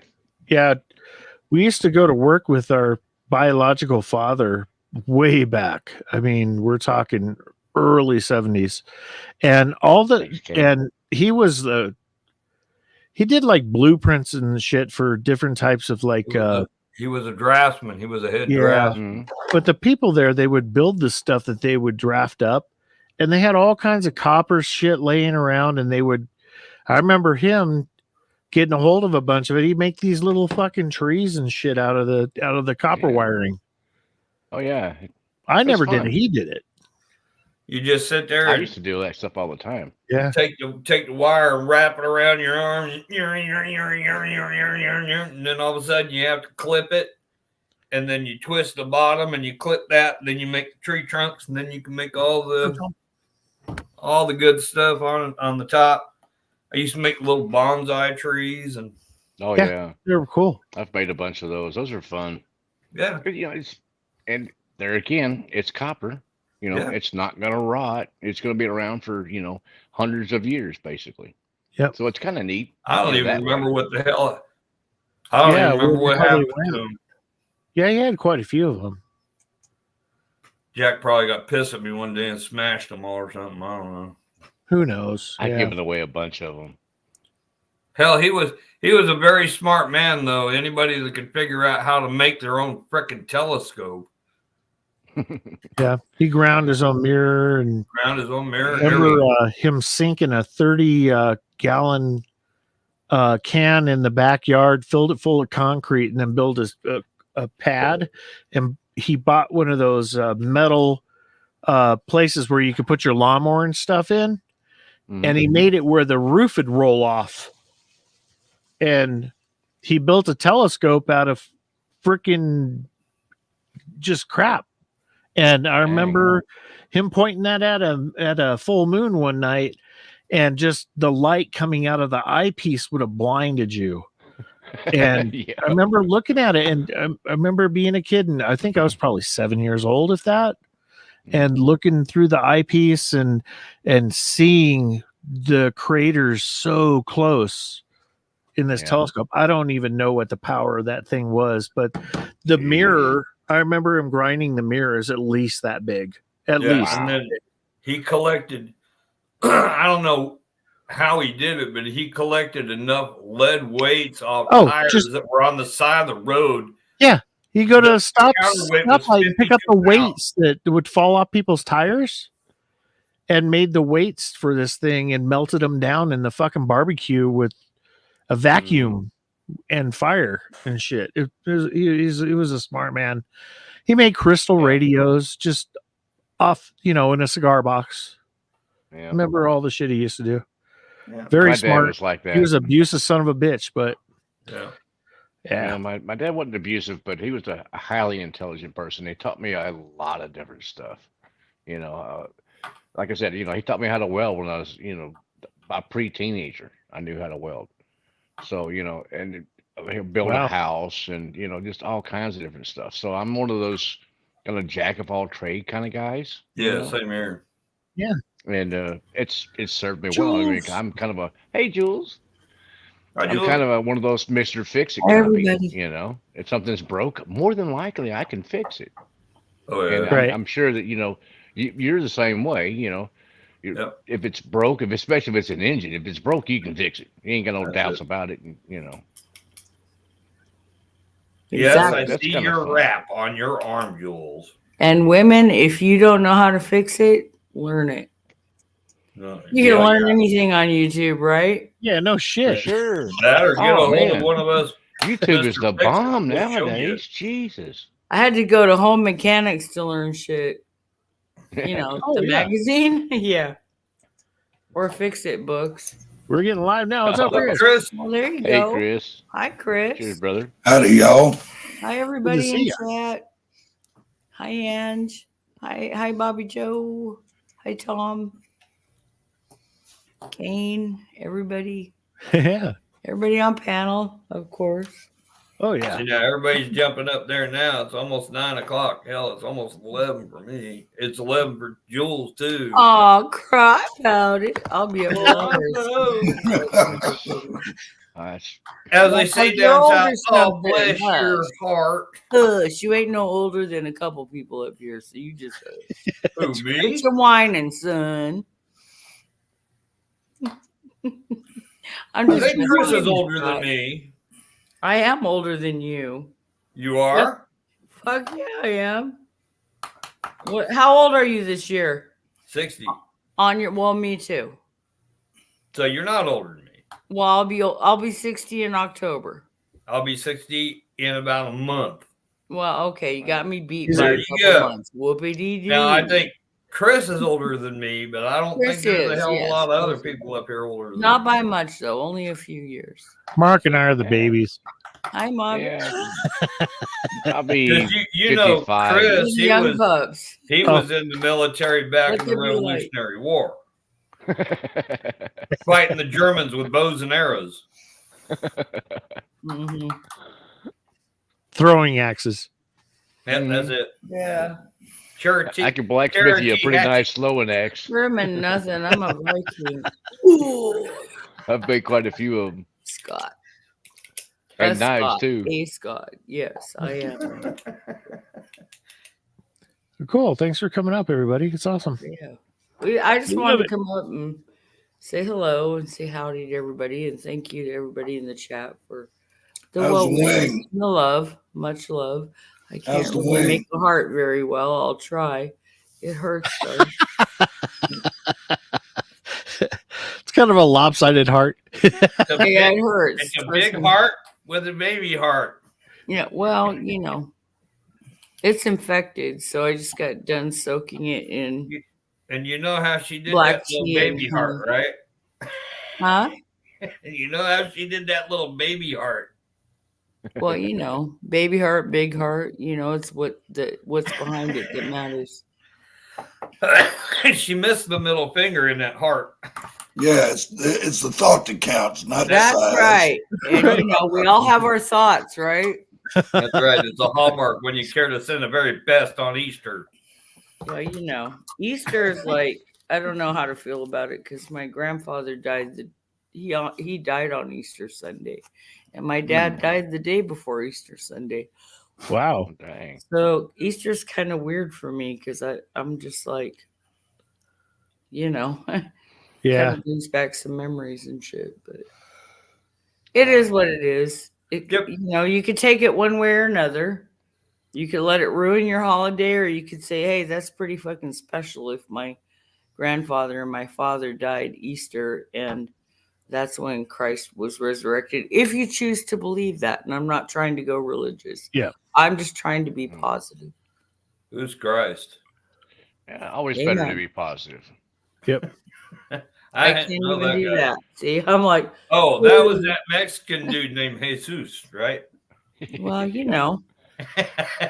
Fucking lightning just took him out. Did you see that? it will. This is wrong. Gonna Yeah, go to hell for it that. certainly will. He's got plenty where he lives, I'm sure. What? Lightning, Lightning. thunder. Yeah. White lightning. If that strikes me dead, It can. it can. Oh yeah. Only when you're driving your pickup truck afterwards. Haven't you seen The Great Outdoors? That dude that got hit by lightning like 6 times or so. Yeah. You're not quite there yet, Scott. Okay. We'll let you know though. Hey, I made moonshine back in the second grade as a science project. All right. You guys ready for this month's corny joke? All right. Okay, We Yeah, go always down are, this. give it Chris. to us, Chris. With bated breath going, With bated breath. I'm holding on. Garlic. I'm holding on with my one good arm. If you Does don't it smell know. like fish? Garlic breath. Let there be light. Boom. Come on. You see? Oh my God. Lost my All right. powers. Are we ready? Yes, Okay. Darwin. Elderly couple go for their yearly checkup. Oh They've God. got the same doctor. They've seen the same doctor for years. And so anyway, these doctors got them in separate examining rooms, and then he's checking out the old man. Says, everything seems fine. Seem to be in fairly decent health. And is there anything out of the ordinary? How's everything going? The old man said, he said, there's something been going on for the last couple of months, and I just can't understand it. I've tried and tried and tried. I don't know what it is. So, but I'll get up in the middle of the night to take a leak, and as soon as I start, everything gets real bright. It's like somebody turned on a light. I said, and then as soon as I stop, it goes away. It's been going on for a couple of months. I just don't understand it. His Doc wife said, lit Doc said, damn, that is kind of strange. Said, tell you what, said, go ahead and get dressed, and I'll go talk to your wife, and when I see you again, I'll let you know what I think. So he goes in the next room and tells her, you're very healthy and all like that. Is there anything out of the ordinary, anything like that going on? The old woman said, said everything is great, and it'd be even better if I could just get him to stop pissing in the refrigerator. Oh my God. I want to get one of those toilet seats that lights up when somebody goes to the restroom, because you can order those my things on grandson, Amazon. like, I got rid of the husband that used to piss all over the seat. Now I got a grandson that does it, and I'm like, is there no escape? There's nothing like sitting on a toilet seat covered in piss because they missed. There's a little square device that you can get on Amazon that lights up as soon as you walk in close to the toilet. It lights up. They have those elevated potties too. Then they can just piss down the side of it. You ain't gonna worry about it. Well, tell them to go outside. I don't want to clean piss on a tree, let alone sit on it. Dog. When you're not expecting it and you sit on that as a lady, it's extremely upsetting. Well, Ladies that or you not like go that. to sit down and the toilet sits up. I know. Yeah, that's I've heard it. I've been married for 20 some odd years. Come on. Hey, that's right. When I was married, I used to tell mine, well, why the fuck can't you leave the seat up every once in a while? Because there's 4 women in this house and 1 guy. 4 girls, 1 guy. You're outnumbered. Boom, done. Lift the freaking seat and be courteous. Poor guy needs a urinal. We don't have a choice. We got to watch the women out of the bar. The damn frying seat up pan. when you're done. 4 women there, and they can't beat him up with a frying pan. Say, look here, lift the damn seat. Look, when you start cleaning the toilet, I'll start lifting the seat for y'all. And the light goes off. Exactly. That's what the ex said. Hey, Jules, clap on, clap off. The clapper. Yeah, well, they won't let me get on a ladder to replace the goddamn light bulb that actually stays on. So, yeah. Kind of a smart thing. You really don't need to be taking any more spills there, Jewel. You think? Yeah, I think. I think it's occasionally, anyway. No, I'm in bad shape, and I'm about to find out Tuesday how bad I fucked my arm up because I fell twice since the surgery, and yeah, I'm not impressed. So I tripped over my dog the other day, and then I was trying to throw a big, heavy bag of trash in the garbage can outside. That didn't go well either. So yeah, they need to get you a wheelchair. I just need a padded room or a fucking bubble suit. You need a wheelchair with a fucking toilet seat on it. Exactly. No, she needs a hover round. She could use the wheelchair. Just pour the bumper sticker in the bag. So don't eat the vegetables. Yeah. God help anybody that gets me. I'll have my son juice it up. He's a mechanic, man. That hover round. Ooh, I can have fun with that. Get out the way, bitch. I'm on my way. Get out the way. Yeah, he can make it go really fast. Make it go really fast. Yeah, he could. Hi, Jason. I'm ashing all over myself. That's typical. Anyway, yeah. I'm I figured Angie to come up by true now. version of the word klutz. Huh? Mm-hmm. I got a joke for you, Chris. You got one. There's a drunk walking down the street. He's got 1 foot on the curb, 1 foot on the street. 1 foot on the curb, 1 foot on the street. I walk Cop like that every day. says, you drunk? He says, thank God. Thought I was crippled. Exactly. What's worse, right? There you go. Unfortunately, drunks can become cripples, right? Exactly. Exactly. You got you on some good or painkiller cripples can tools? become drunks. Hmm. Depends on how you Very look true. at it. Philosophically speaking, of course. I kind of resemble that remark, but I could be deemed either or, I suppose. That's great. I'm honest. What can I say? They get you on some good painkillers for your arm? Yeah, but they keep dwindling them off, and falling doesn't help because once it starts feeling better and I fall again, there goes that. Yeah. Oxys are good for a good 5 or 6 hours, and then you got to take another one. And he said I could take 1 to 2 every 6 hours at first, and I was getting, well, I didn't start getting them until my surgery, and that was a couple weeks ago. But basically, I got enough to maybe last me to Tuesday if I take 1 every 6 hours, and 1 just doesn't cut it on top of the gabapentin and the freaking 3 ibuprofen. And oh, here comes Cassie, and it's gonna get loud. I'm gonna mute because the garage door is gonna open behind me. She's probably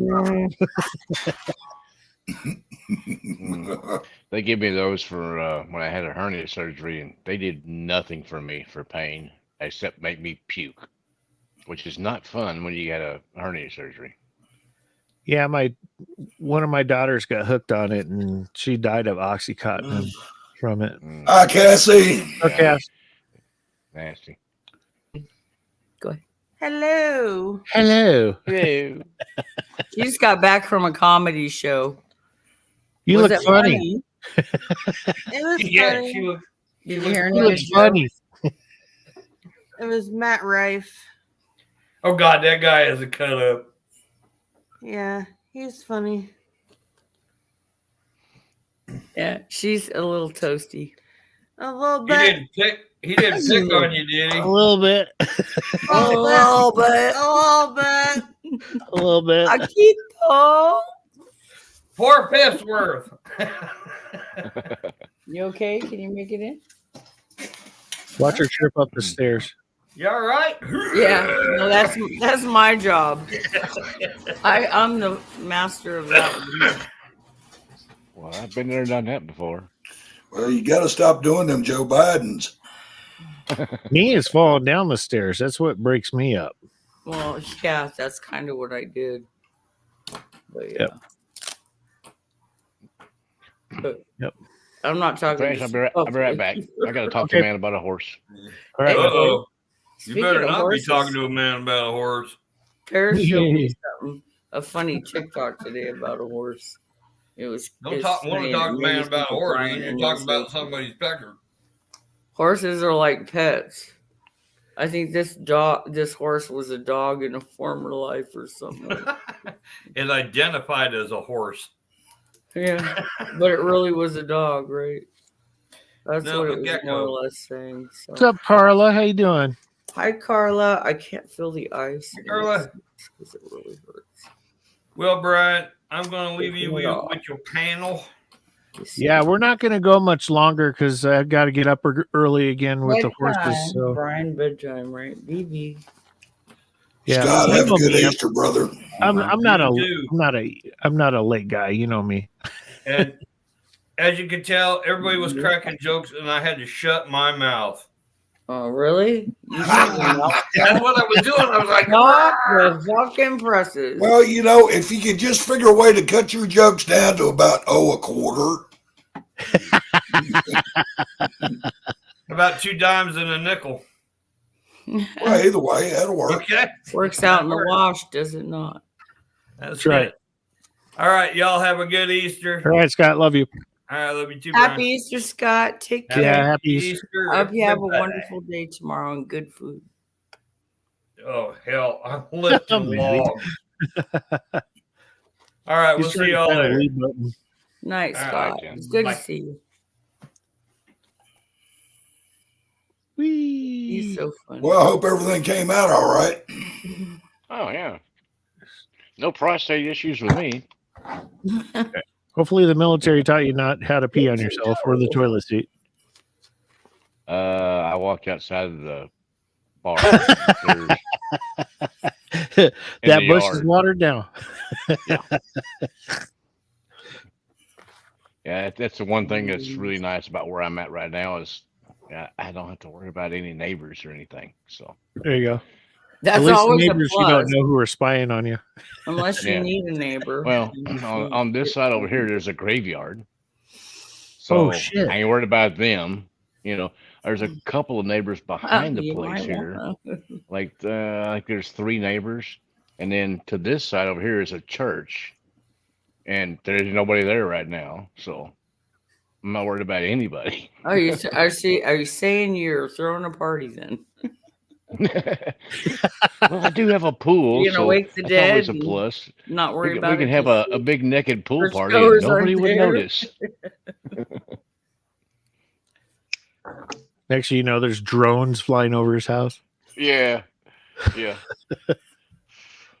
yeah. Well, where I'm at now, there's no worry about getting And drones up church next to an goers airport trying or to nothing like that. So convert 'em. Yeah. the old place, had to worry about that. There was an airport fairly close, and then there was the track, the racetrack right across the street. So depending Well, on they if had like there a was no something fly going zone. on, yeah. Well, hell, the last place you was at, you could see the fucking treads on the landing tires of the planes, right? Yeah. Oh yeah, yeah. They came over the damn house there, over the pool, about 1,000 foot. Wow. Because they're landing. Final Basically. approach, yeah. Yeah, they're on The final. glide slope. Mm-hmm. I watch them all the Yeah, they're time from following that. Syracuse Airport coming in and taking off. I did not miss that at all because it's not so bad landing. I mean, granted, I could see the plane like plain as day. Right. The wind normally comes out of the southeast where I was. Where I'm at now is the same thing. But so the planes would take off into the wind, of course, and they'd fly right over the house, and then they'll bank over the house. So it was annoying, loud. Yeah, where our horses are at, we're in the upper glide slope, so they're still pretty much at least a mile or higher there. So you can hear them coming over, but it's not really loud. Yeah, they're about 30 miles from DIA. I love military jets, and if they fly over my house, I smile and I just enjoy it because I freaking love jets. So. Yeah, they got Lowry where Buckley Air Force Base where the F-16s take off here. Yeah. Man, if you're driving on the road right in front of there and they're taking off, man, they'll scare your ass out of your car, man. Nah, I used to go watch them on purpose on the edge of the flight line. Yeah, my first husband was a aviation mechanic for the Navy, and so I used to watch at Point Magoo the F-14s take off and land and shit. The taking off was so cool, and the jet engines, I was just like, yeah. It's fucking scare the shit out of you when you're driving. My hair be blown. You're not ready for it. Yeah, it's fucking cool. Shake your car off the freaking road. Hells yeah. I could feel it, and I was like hundreds of feet away. Yeah. You couldn't cross that flight line as a civilian. Oh, yeah. Yep. That was a danger zone. Right into the danger zone. Sorry. It just popped in. Sorry. Yeah, my old base down in Florida was the F-16 base. No, it started out as the F-4. And then changed to F-16s. Mm-hmm. F-16s are badass, man. Yep. Yeah, that's a fun little plane. Every year they seem to improve them more and more, and they get more advanced. They've been around since the 70s, which is so cool, man. Their avionics and everything have been upgraded so much. They're even on what they call DCS World, which is the digital world where people can play and fly the simulators and shit. Mm-hmm. They have it all down pat, and I watch them fly them all the time, and it's so cool to watch that. And the Raptors too, like the F-22s and F-35s. And wait, a Raptor was a drone, wasn't it? No, it was There was it's a drone fighter called a bomber. Viper, I thought. Yeah, it's the best aircraft that the United States has right now that we know of. I got to fly the F4 Yes. simulator when I was at the base. Cool. Because I took care of the air conditioning, it's same sort of thing with all that air conditioning stuff there, and it was all computerized. The simulator thing was they had an F-16 and F4 simulator both, and I got to fly the F4. It wasn't as advanced as the F-16 was because the F-16 one had the whole HUD display. So if you're in the simulator, it looks like you're flying basically. Yeah. The F4 was basically all instruments. Yeah. So I got to fly that one and freaked the guy out because he's like, wait, I came to fix your air conditioner one day and he's like, would you like to try this thing? I'm like, oh, hell yeah, I want to try it. So I got in and got to fly it around a little bit. And of course, what I did was full afterburners, take off, and then did a straight up 90 and then barrel rolled. And then when I got to the top of the barrel road, I looped back around upside down and then, did a loop that way. And just playing around and stuff, and then he's like, that was the Phantom. You're about to run out of fuel. Yeah, I think that was a Phantom. Yeah, F4 Phantom. Because they had in Vietnam, they had the Phantoms where they took the guns off of them because they were saying that dogfighting wouldn't occur anymore, so they just had missiles on them. I think that's and then they put the guns back on them. Yeah. Because you told me I needed to land. My favorite aircraft in all of the U.S. arsenal would have to be the A-10. Yeah. Yep. Freaking Warthog. So, I mean, let's face it, it's old school, but it's badass. Oh, yeah. That Is that Navy? Or is it Army or is it Air Force? I think it's Navy and Army, I think. Yeah. I thought it was Navy too. Yeah. Yeah, those are badass. Because I know I've seen, familiar. Back in the day, they had the warrant officers, the Army warrant officers that were flying those. So, and I know the Navy flies them. Yeah, Cassie trained so many pilots to fly the drones, pilots and co-pilots. It was part of her job until she stopped training people. Oh, man. Yeah. They all have to learn how to fly those drones because I think they're going to eventually phase out the fighter jets. Oh, they are. It's because there's less casualty loss in terms of. Well, you look at look at what's happening with the Ukraine-Russia war that's going on right now. Hey, all the first-person view fucking drone shit that's going on right now. It's insane.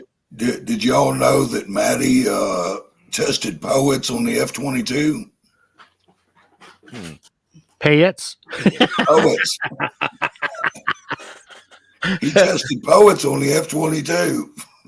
Howard, did they rhyme? What's up, Kane? Kane, you know the deal. Come on. Come on, Kane. Chris is cool as fuck. We all know it. He's the man. Chris is an asshole. Yeah, well, we all know that too, but we love him anyway. At least he ain't shaved his beard off like the rest of us. There are assholes that are loved. And he will be. Relax, Mark. He'll be back in no time. Oh, yeah, I know. You don't want nothing to do. That's the thing about this damn shit. It just keeps on growing, Exactly. The hair's finally coming out. The longer I've been on YouTube, the more I realize. Starting to catch up to him. Yeah. You learn. It'll take me a little bit. Yeah.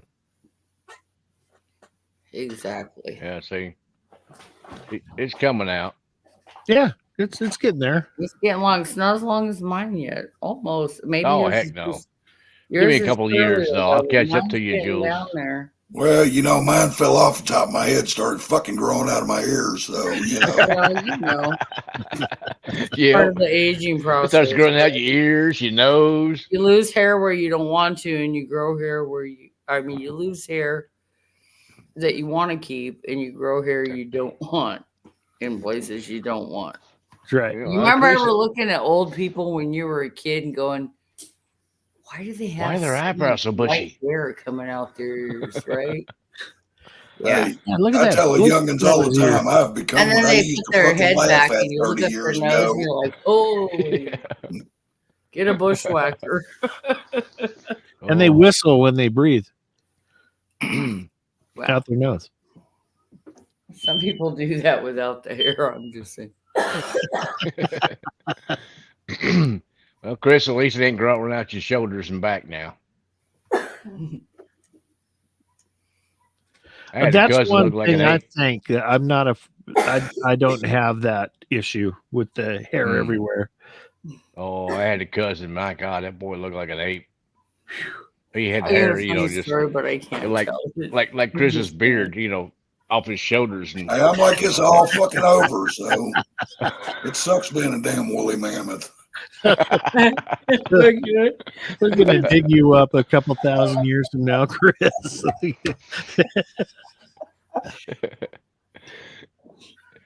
What the hell is that related to? Oh. Mm. I'm dying. Here we go. Check She's the taking DNA off on this now. one. So when a boy comes of age, I can't say this loud because I don't want my grandson to hear me. 13 years old, 13 and a half, almost 14. You go to take a shower and in the bottom of the tub where the drain is. Oh my God. And my daughters were out here with me earlier, and I'm like, what the fuck, ladies? Okay, come on, talk to me. Who left all their pubes in the tub after shaving? They looked at each other, they looked at me, and they're like, not me. They're like, not me. And Kind of a hairy situation, eh? I'm like, well, Logan did just take a shower. I'm like, holy fuck. Cassie's like, what? I'm like, I don't know what Manscaped. to tell you. Manscaped. She went to talk to him, and he goes, Mom, they're so hairy. I don't like it. Wow. Poor kid. Yeah, I'm just glad that I wasn't freaking hairy like that. Yeah, I damn felt- genetics. I was talking about embarrassing. You're lucky. Like, I don't want to know. That's my grandson. I mean, I got a hairy chest, but not a rug, you know? I didn't Yeah. want to talk to my son about that shit, let alone my grandson. That's what happens when the father's absent, folks. Yep. Mm. They don't get to talk that they Yeah. need to hear from a father. Mm, Cassie a little messaged odd. him. Fuck yeah, I got a fucking built-in Angora You have to sweater. talk with Logan. Yep.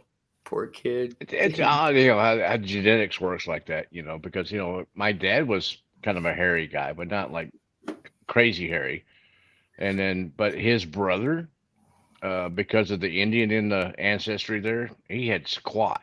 He Yeah. had, you know, hardly any hair on his Well, chest, right. like just a That's little, normal. That's just a absolutely little bit of hair, you know, and he couldn't grow hair on his arms and, you know, that kind of stuff, you know, but, you know, on our side, it swapped just a little bit, you know, where I've gotten what I consider normal, you know, I've got hair on my arms, you know, hair on my legs, you know, that kind of stuff. But when you But don't I have a don't- dad, my back's there to not talk like to you. crazy hairy or, you know, or Yeah. things like that, but Yeah. I still have hair. But versus my, you know, dad's brother and his sons, which are my age, they hardly can grow. They can grow a beard. You know, hmm they're lucky to is get a true. mustache and a little bit of, you know, chin Yeah. hair is about Yeah, I it. can do the. I think my first husband Yes. had Native American in him, but I'm not positive. Because he would have like empty spots when he would try to grow a beard Yeah, or a mustache, like it wouldn't grow in right. You know what I'm saying? Yeah. And I knew got, like, his one little mama. His patch or mama is something over from here. Red Cloud, Nebraska, and Clarksville, Arkansas. So I Okay. know that's where a lot of her ancestry set up roots, but I don't know if they mixed in with any Native American or not. I don't know. Mm. I'm just dying over here though, because I blamed my youngest daughter a couple months back for leaving a mess in the tub like that. She goes, "It wasn't me." I go, "Just clean it up. Just do it." I made her clean it up, and it wasn't.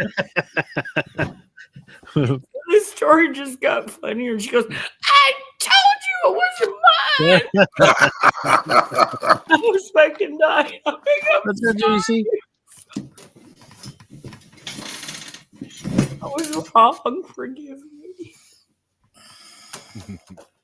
Oh my God, that's just. So, Jimmy, I wouldn't dare breathe a word to my grandson, though. I wouldn't dare.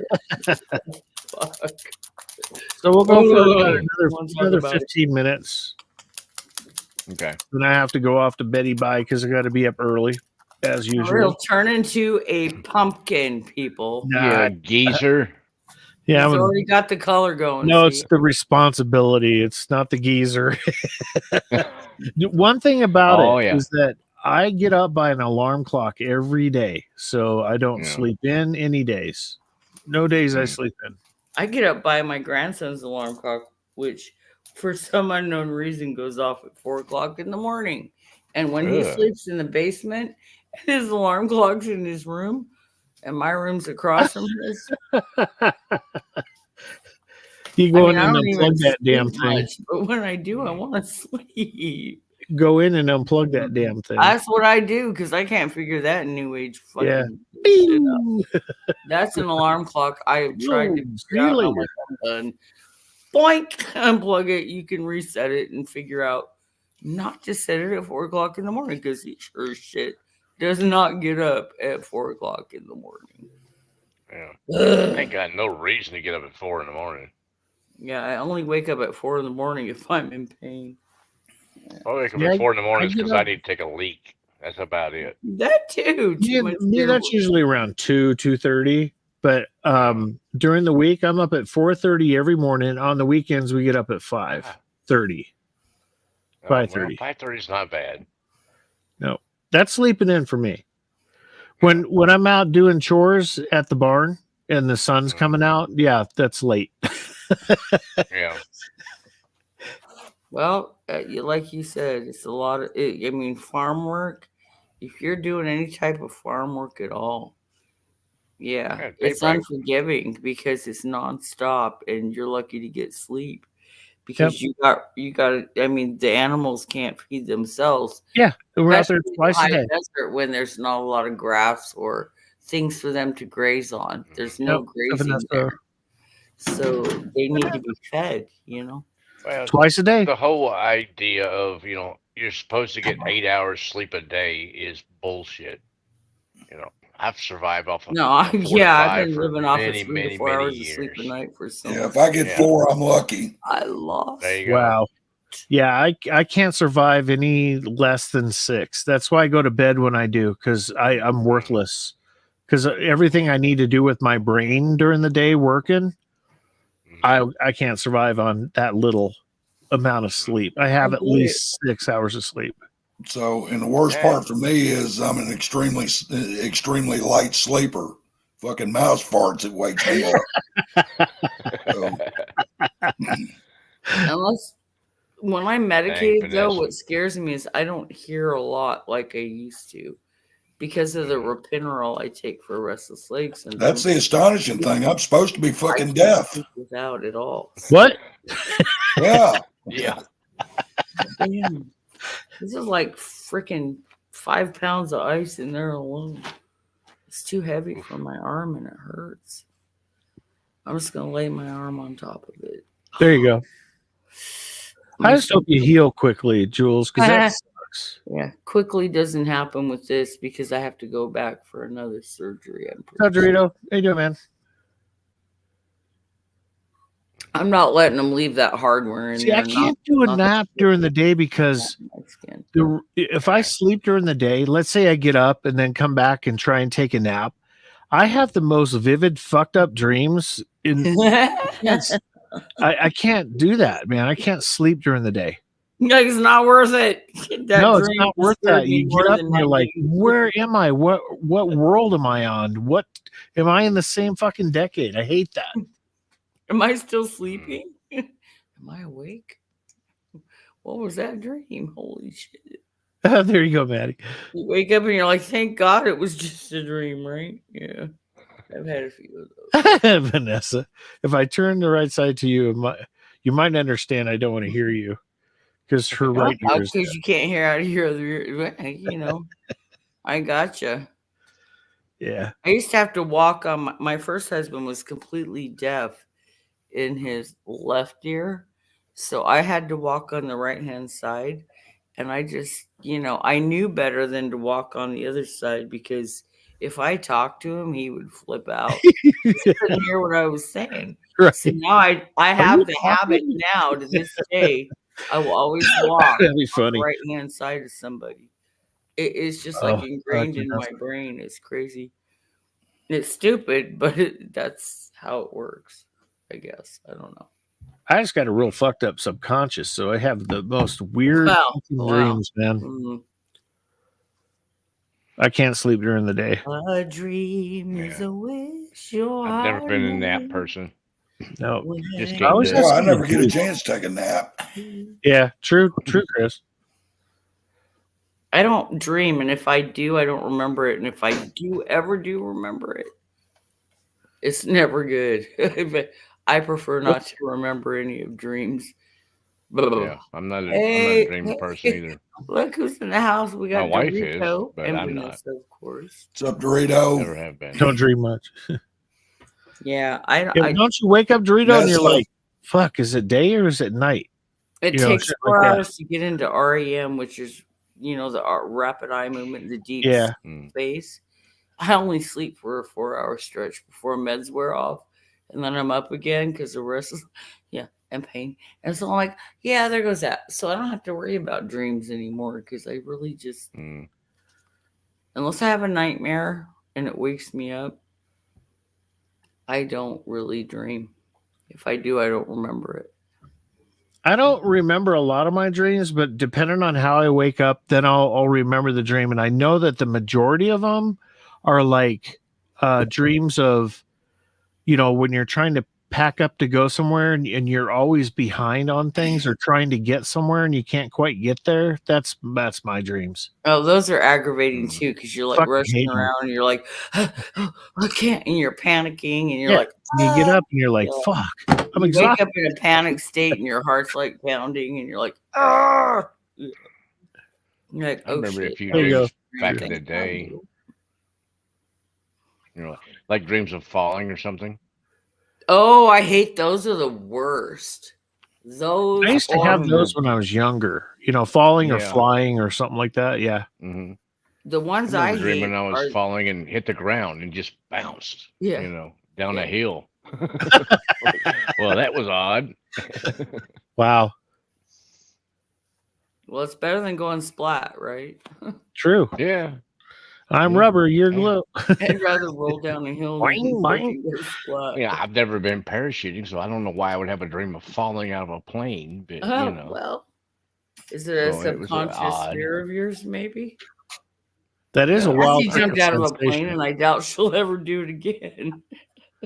I love flying. It's great. Patty, those were dreams when I fell. He said, Oh, well. Surprise, surprise, surprise. Goma pile. Well, the fall doesn't fucking hurt anyway. I've Well, it's a fallen out of Seriously, bed. the fall does not hurt at all. It's that Right. sudden stop at the end's what gets you. Exactly. It's what you Exactly. land on that gets you. That Yep. can fucking hurt. Oh, yeah. Yeah. According to what is it? Hitchhiker's Guide to the Galaxy, you're supposed to pack a towel with you. Pack a towel. Yeah.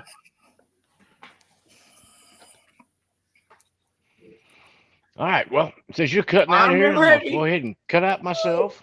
All right, Mark. Peace, love, and whiskey, y'all. Thanks for coming up, Mark, man. be good, brother. Hey, it's great hanging Always out with good you. to see you. Yeah, we're always, gonna kick it here in about 5 minutes. So Yeah. I heard Chris is gonna do a live.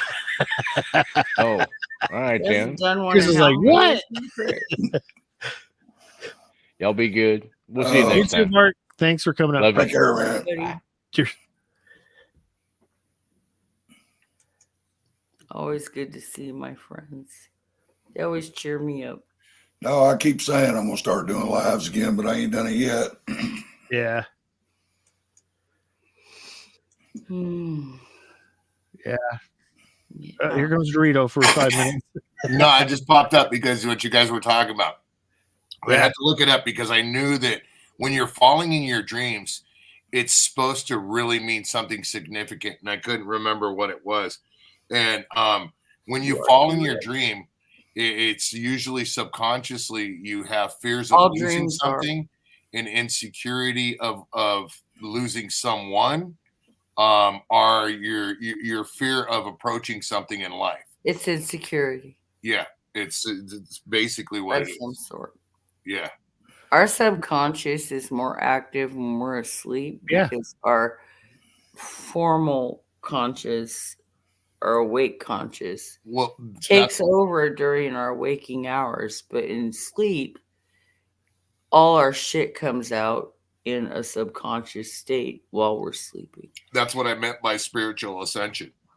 Your mind is more aware of the guilt and the pleasures of your mind That's very true. that are in your head. Your Or subconscious is fears. opened up, and they like Regrets. a lot of people that like believe in auras and all that different stuff. They what their meaning of spiritual ascension is your soul leaves your body and travels Yeah. and does the things that you either Um, want to do or wanted to do. Right. Okay. Yep. Yeah. Yeah. Mine are just, I never get to the goal. There's a goal in the dream that you never get to. That's most of my dreams that I remember. So Well, with subconsciously, spiritual what ascension, does you're that supposed tell to you? actually travel to that, and you're supposed to be you're supposed to leave your body and encounter that, bro. Yeah. In all actuality, it's that. I mean, I got a weird way I look at it because I read a few books about chakras and about all that different Yeah, stuff. yeah. So I spiritual kind of ascension meshed is my rising to opinion. another plane. Yeah, Yeah. bro. Through that. So I Yeah. kind of It's meshed my easily opinion subconscious. together from several books. Yeah. It wasn't just one opinion with the other. It's just like with white witchcraft. You know, I hate to see I believe in it because I'm a Christian. You know what I mean? You But I can do still believe be in a God. Christian and believe in. So white witchcraft is basically just using good to help change the world. It doesn't necessarily have a religious background, but if you combine the two, it can make something really magical. If you're cautious and you're careful and you know what you're doing. Because everything comes back to that. You always got to deal with karma. I don't care if you believe in that shit or not. Karma will find you. Yep, that's one of the biggest things about that. Everything you do comes back to you big That's time. right. Oh, It's yeah, of course. ripple effect. I believe What that, good yeah. you put out there will come back to you. Yep. If you're putting bad ripples out, yeah, you're gonna feel it because it's gonna come back to you on karma. I grew up around a couple of friends that were into white witchcraft and stuff, and they taught me Well, about Wicca, white witch, it doesn't even have to be called witchcraft, honestly. Yeah. A lot of people have labeled it as such. It's basically a form of alchemy or healing, or it's all part of that. Like Well, sound they're- healing and the different music tones to different notes and the sound healing that you can do is pretty phenomenal. The different megahertz, different things. It's supposed to really help. Especially if you're asleep. If you listen to that while you fall asleep, while you're sleeping, it really is supposed to help. And it's something to do with the music itself and the notes and the tones, like the Tibetan music bowls. Yeah, I was or gonna say the that's ringing bowls or the singing bowls or whatever you want to call them. It's all similar. The bells, the chimes, it's the different pitch levels and what they hit. And it's supposed to hit certain things in your body that will help you. But that is like Buddhism, isn't it? The It little really kind of follows that. And like I said, whether you believe a certain religion or follow a certain thing, or it all comes down to, is it for the better or is it going to cause harm? Right. If you cause harm, that's never a good thing. I don't care how you look at it or what you're doing or how you're practicing or what it is. If your goal is to cause harm, I mean, why? What is the point? Yeah. See, the ones that I It's knew, worthless, and it's sad.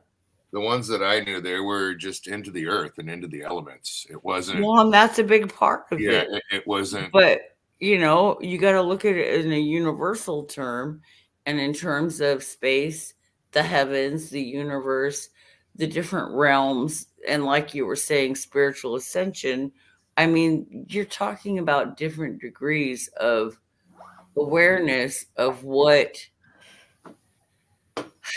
Yeah, I was just talking aware about of the what was to different me inclusive of levels that. you can reach That's cool, by though. being aware, I guess, whether it's spiritually or by practicing, different things that include the earth elements. And I mean, I think it all ties in the big spectrum of things, in my belief, but I'm kind of a weird age philosopher, I guess, if you will. But well, hopefully I like someone's going live here. So I'm going to go ahead and bow out, y'all. So, Y'all be good. Have a great Easter. yeah, everybody have a great Easter, and we'll see you on the next one. So thanks for everyone tuning in, and kiss Faith on the nose for Peace. me. Later. peace, everybody. I love you all. Love you too. Good night, y'all. Good night.